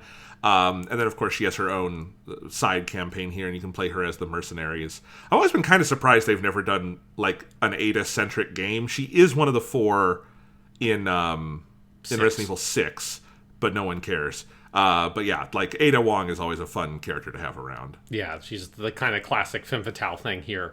It is one of those things where it always felt like, and I haven't played 6, but from what I understand about the story of 6, I don't think it actually gives a huge amount of clarity, is I don't think we ever really find out really who Ada is working for, right? She's always like some sort of double, triple, quadruple, quintuple agent type thing. And that all these games that she appears in, like, give these hints for, it's like, oh, she's working for Wesker, but is she really? She's actually, and I don't know if that ever got revealed in all the clusterfuck of what happened with the Resident Evil franchise around 6. But I would love for Ada to come back in the modern Resident Evil games. She's just a cool, fun, weird character that she, particularly in the action movie version of it, she just, like, fits in perfectly in that whole kind of venue. I like if you play as her in separate ways or in Mercenaries. When the prompt comes up to kick, it doesn't say kick, it says fan kick. Because she does the big fan kick. It's great. I love Ada. But yes. Okay, so we hit most of the characters and stuff. What else do we have to say about the main game itself? I think one thing we didn't hit on, or I guess because we kind of hit on it, but I want to talk, like, more specifically about the shooting that I really like, and is one of the things that, like, I feel like modern shooters are getting back to a little bit more, but there was a long period where we kind of moved away from the really detailed hit reaction stuff that Resident Evil 4 does. It's very similar to GoldenEye, and it's like one of the things about GoldenEye, which is a game I don't personally love because I don't like the control scheme and all that stuff, but there's a lot of interesting things with GoldenEye that a lot of other shooters didn't do, really. And part of that is the hit reactions. So you have very detailed hit reactions depending on where you hit the enemy. They do different things. And particularly with Resident Evil 4, it's really interesting because they create contextual reactions around some of them that give you abilities to do additional attacks that do more damage. So if they're stunned after shooting them in the head, you can do a kick. If you shoot them in the knee, they will sometimes drop to their knees and you can do a cool suplex, which is cool. But then obviously also, like, if you shoot them in the hand, they'll drop their weapon if they have, like, an axe, or if they have the dynamite sticks, you can blow up the dynamite by shooting them in the hand. If you shoot them in the shoulder, they'll react one way. If you shoot them, like, lower on the leg, they will fall. And if they're running, if you shoot them in the leg, they will always fall to their face.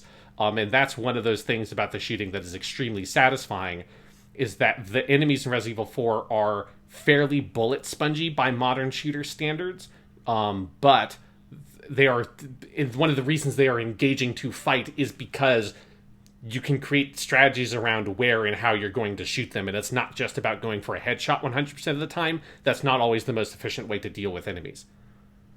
Yeah, no, I love that element of it. It's extremely satisfying. We also didn't mention just when you get a headshot and blow their head up, it's just the most... There are so many, as I said, satisfying things in this game. There's reloading the fucking bolt-action rifle. There's doing the quick turnaround. There's getting Ashley in and out of the dumpster. And just when you nail a headshot and it actually blows their head off, like, particularly with the rifle, I think is my favorite to do it with, because you can often just get a, one headshot and kill them with that. But, with the shotgun, or if you get lucky with the pistol, or any gun in the game, when you get that headshot, the sound effect for it, the animation, it's so wonderfully, deliriously bloody, and just in a way that, like, again, I'm kind of curious how the remake, I don't know how faithful it will be, but how it handles that, because when you actually have the graphical ability to, like, show all the gore and viscera, that changes a little bit, but this is just so cartoony. But that feeling of just popping ahead in this game, it's like, yes, every single time. Yeah, and there's a couple of things with that. One is that, sometimes there's like almost like a chicken with that its head cut off effect of where they will continue to do whatever they were doing for a little bit and like eventually fall down, and that's very fun. But they also, right, this is where they introduce the thing that then becomes more common in Resident Evil past this point of where you have the more kind of parasitic, crazy versions of the zombies, and they're, you might have a giant Las Plagas parasite thing stick out of their head, and now it's a much more like sort of difficult enemy to deal with. You've got a smaller target to shoot, and it's got larger range and can take you out. And that's a really great mechanic that creates a moment of uncertainty. You pop off the head, and especially depending on what weapon you've done, because it's easier to pop off the head of an enemy that does have that parasite than one that doesn't. Depending on which weapon you use, you get a feel for, is the fucking thing going to pop out? I'm going to have to deal with that. But it always creates a moment where you're like, did I do it? And then it's like, yes, okay, he's just dead. Or, shit, okay, now I've got to flash grenade this or do something to take care of this new threat that's popped up. That's a very good, interesting piece of design. There's a lot of little elements like that where there's like random chance in the game. There's obviously like critical hits and stuff like that, but there's also, will they have a Plagas that bursts out of their head? And there's different things like that I think are very dynamic in figuring out, okay, how am I going to deal with this situation? Because it's not quite going to be the same thing every time. Yeah.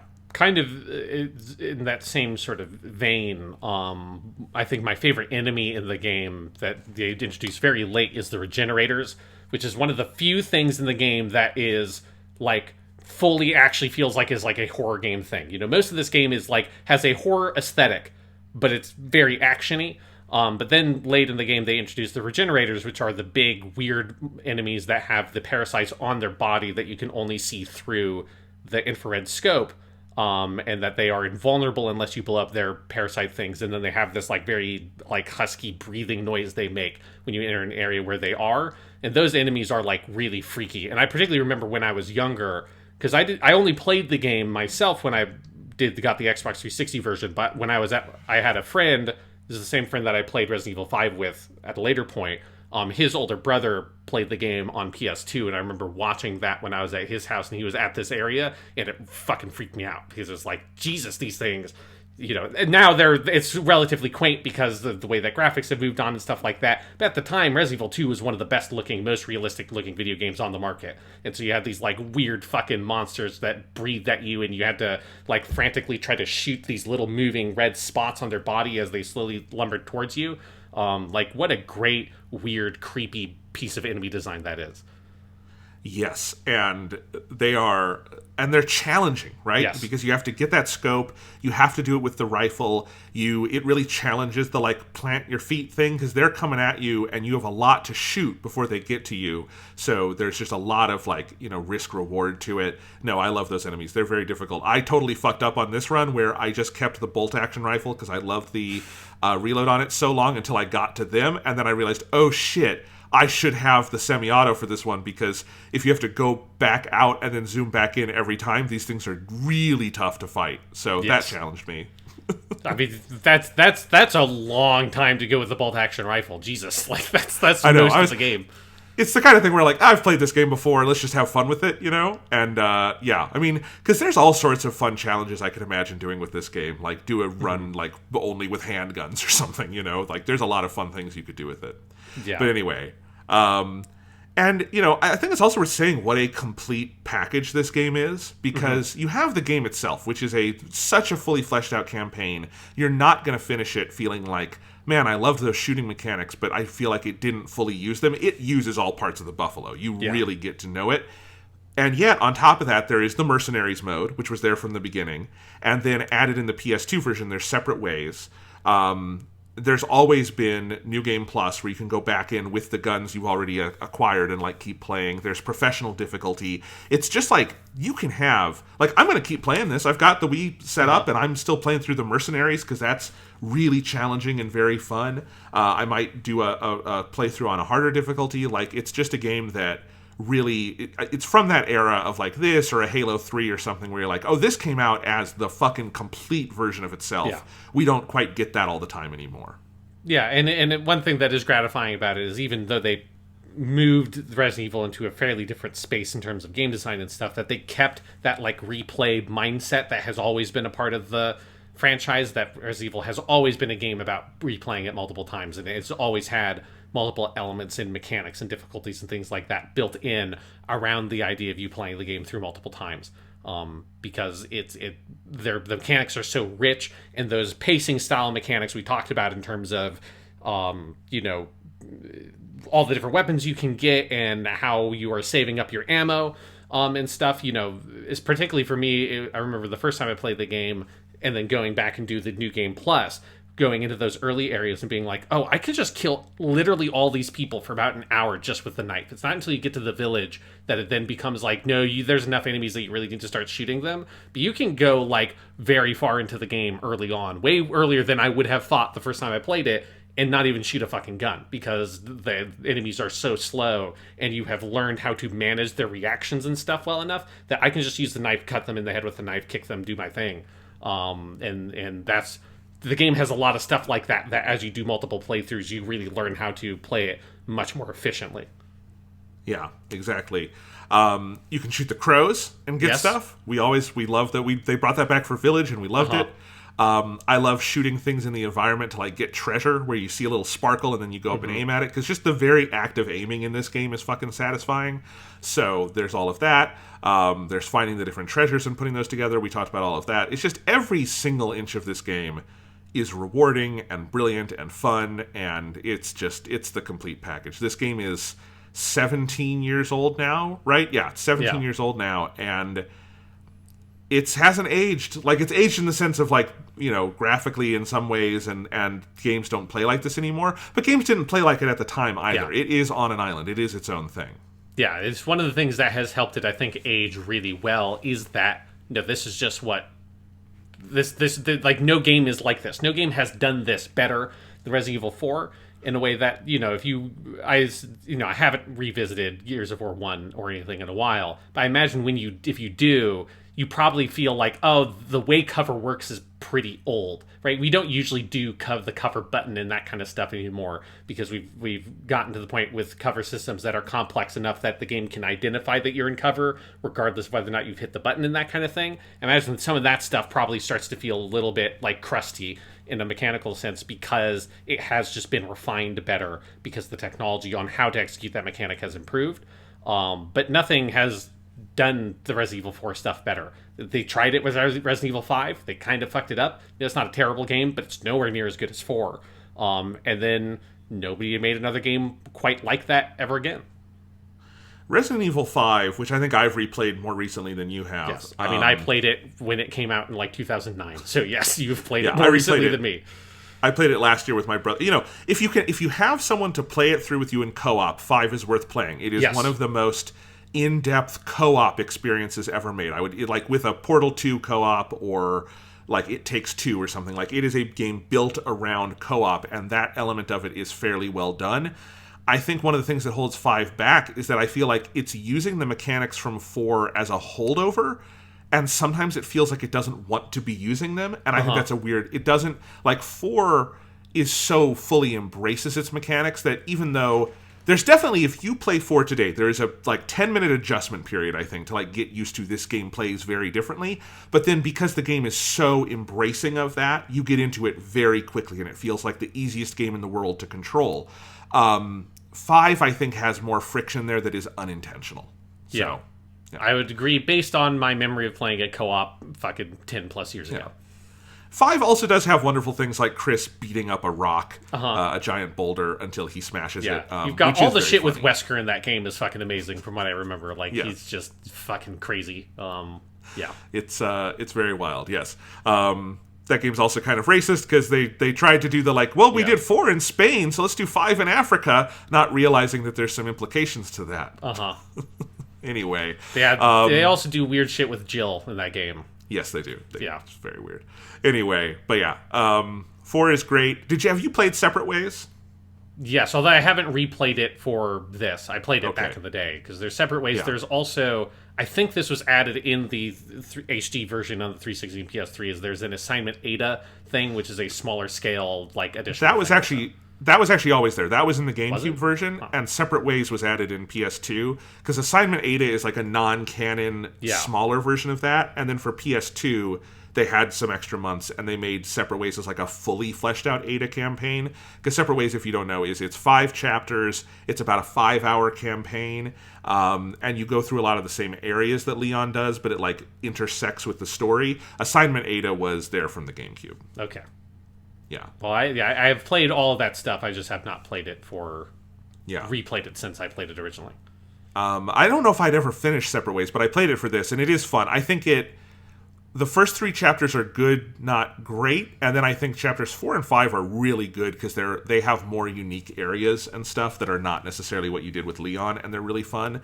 It's definitely worth playing. I mean, Ada is fun to play as. It's more challenging than the main game, and it's more Resident Evil 4, and you can't go wrong with that. Mercenaries mode, obviously, is just a fucking blast. Everyone loves Mercenaries mode. That and Horde mode together in Gears of War kind of solidified a whole subgenre of this kind of thing, you know? Yeah, I mean, there's a reason why Mercenaries has been a fairly persistent part of the franchise since then. Like, it wasn't in 7, but it was basically in everything other than that.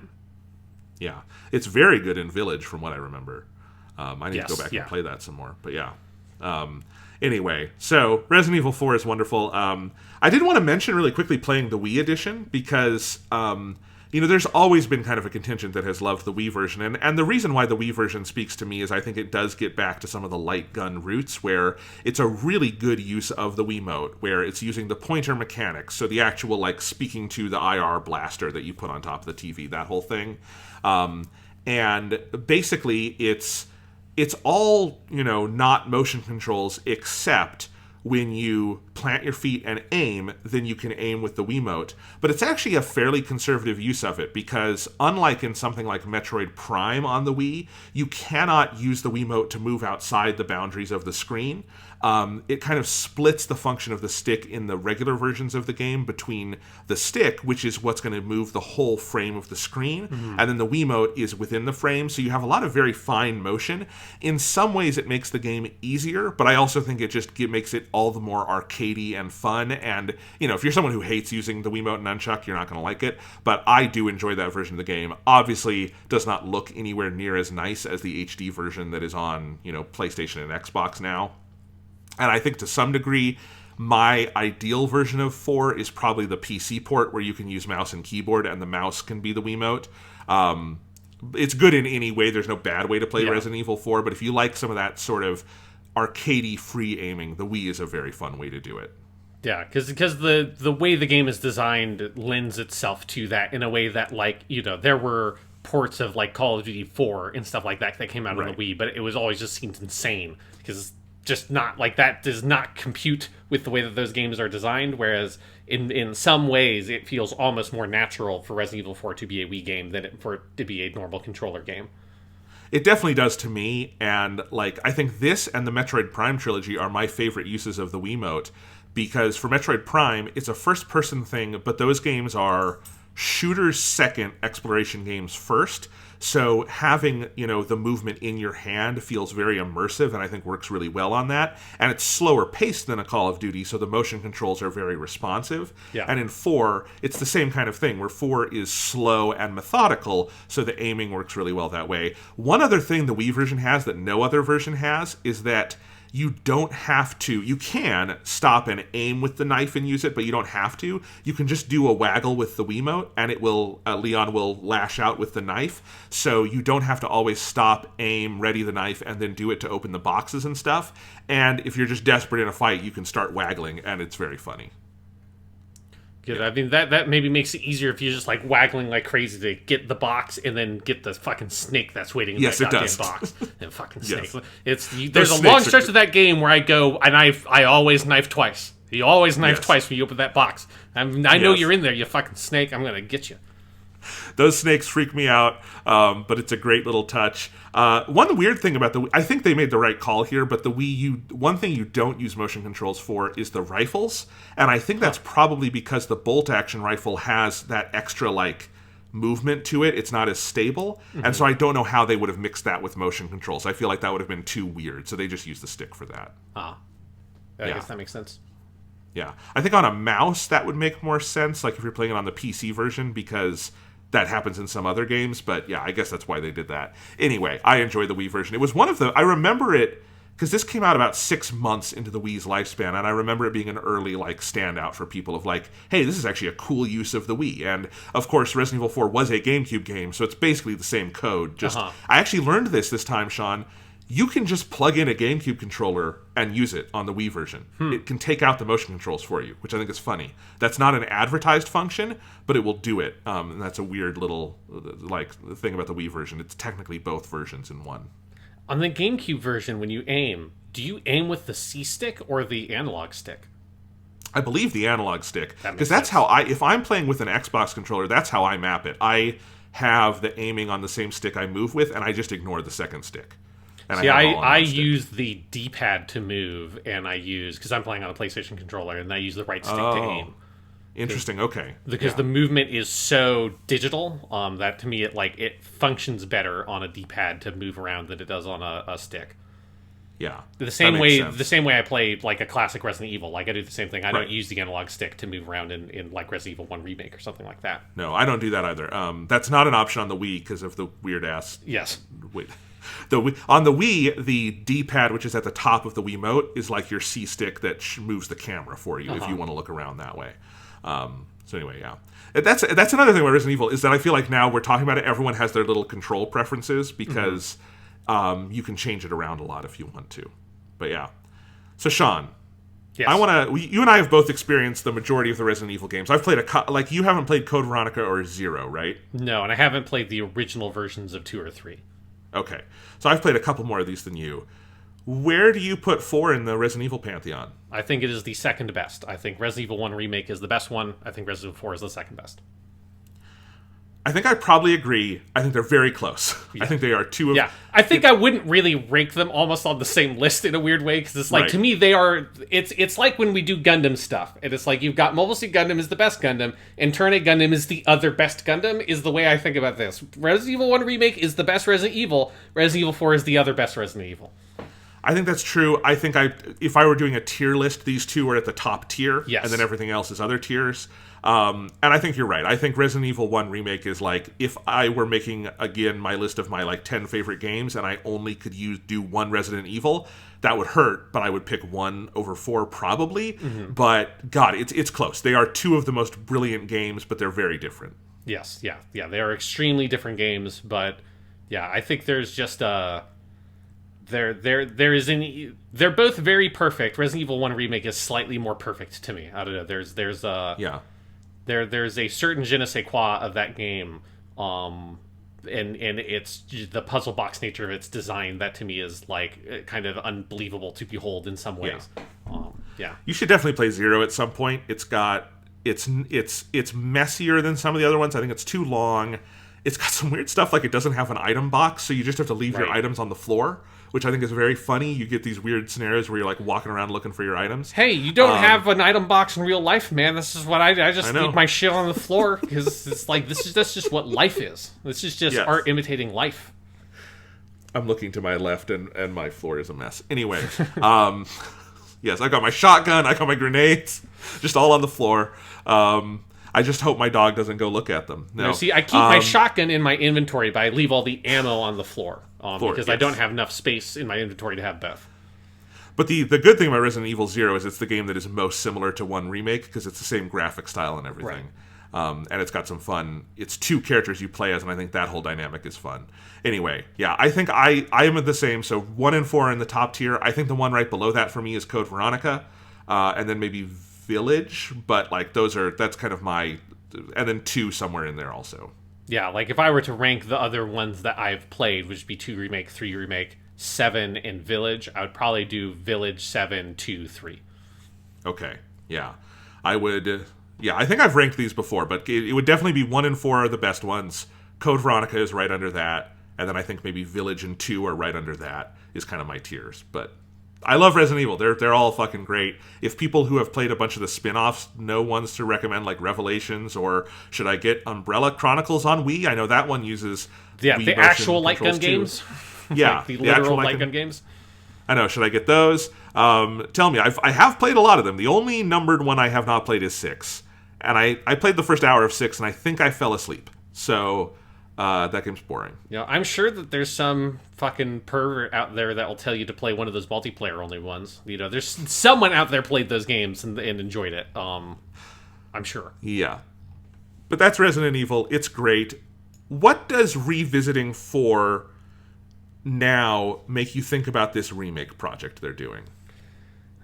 I don't think it really changes my feelings about it. Like it's one of those where I don't think that Resident Evil 4 is like a game that needs to be remade in a big way to me, partially because it's so perfect and it's so kind of like unique and unto itself. Something we said on a podcast a few weeks ago is that I would actually be more interested in them doing Resident Evil 1 in the 2-3 style, in the 2-3 remake style, because I'd like to bring that camera in and be able to explore the mansion from that perspective. I think would be fun and would be like valuable in its own way. Whereas like, while they're not identical game designs, the Resident Evil 2-3 remake game design philosophy borrows so much from Resident Evil 4. Again, they're not exactly the same, but they're way closer, obviously, than they are to their original games.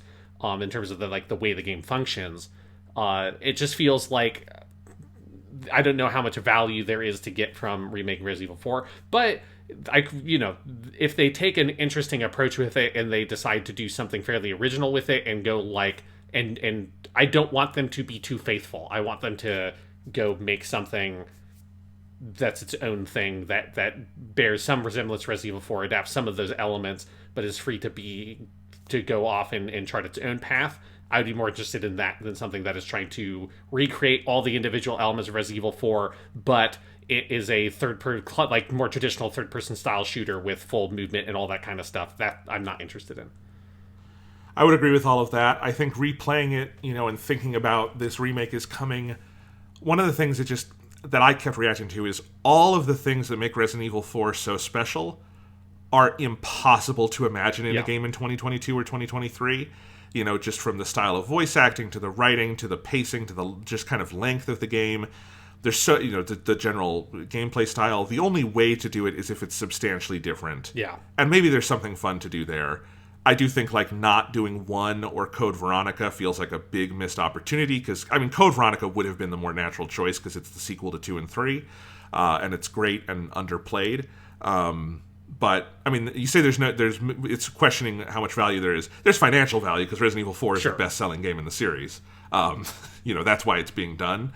But I'm curious. Capcom is on enough of a streak that I will give them the benefit of the doubt until proven otherwise. So I'm curious about it. Yeah, I think it's going to be a very fun game. I think it'll be good. I think it will be well made. 2 and 3 remake were. It's just not the most. I worry that if they try to make it too faithful to Resident Evil 4, it's just going to be a bad version of Resident Evil 4 because it doesn't have, as you say, any of the unique mechanical stuff that game has, because presumably it will play like 2 and 3 remake, which I don't need you to do the exact thing that the castle is, but it plays like 2-3 remake. I'm not interested in that. In fact, what I would do is I would be interested in them making Resident Evil 4's design more like classic Resident Evil, in the sense of have the areas be more hub-like and more elaborate and focus more on exploration, and make it less of a combat-focused game is the direction I would take it if I had to remake Resident Evil 4 right now. Yeah, I think that's probably right. What if they go completely in the opposite direction and are not just faithful, they go all the way back to the arcade roots, and the game, you have to buy it physically because it comes with a light gun made for modern 4K TVs, and that's how it's played? I would applaud the idea of a video game in the era where, most games, 60 to 70% of their copies are bought completely digitally. I would applaud the boldness of saying, let's Guitar Hero this shit and sell it with a necessary peripheral.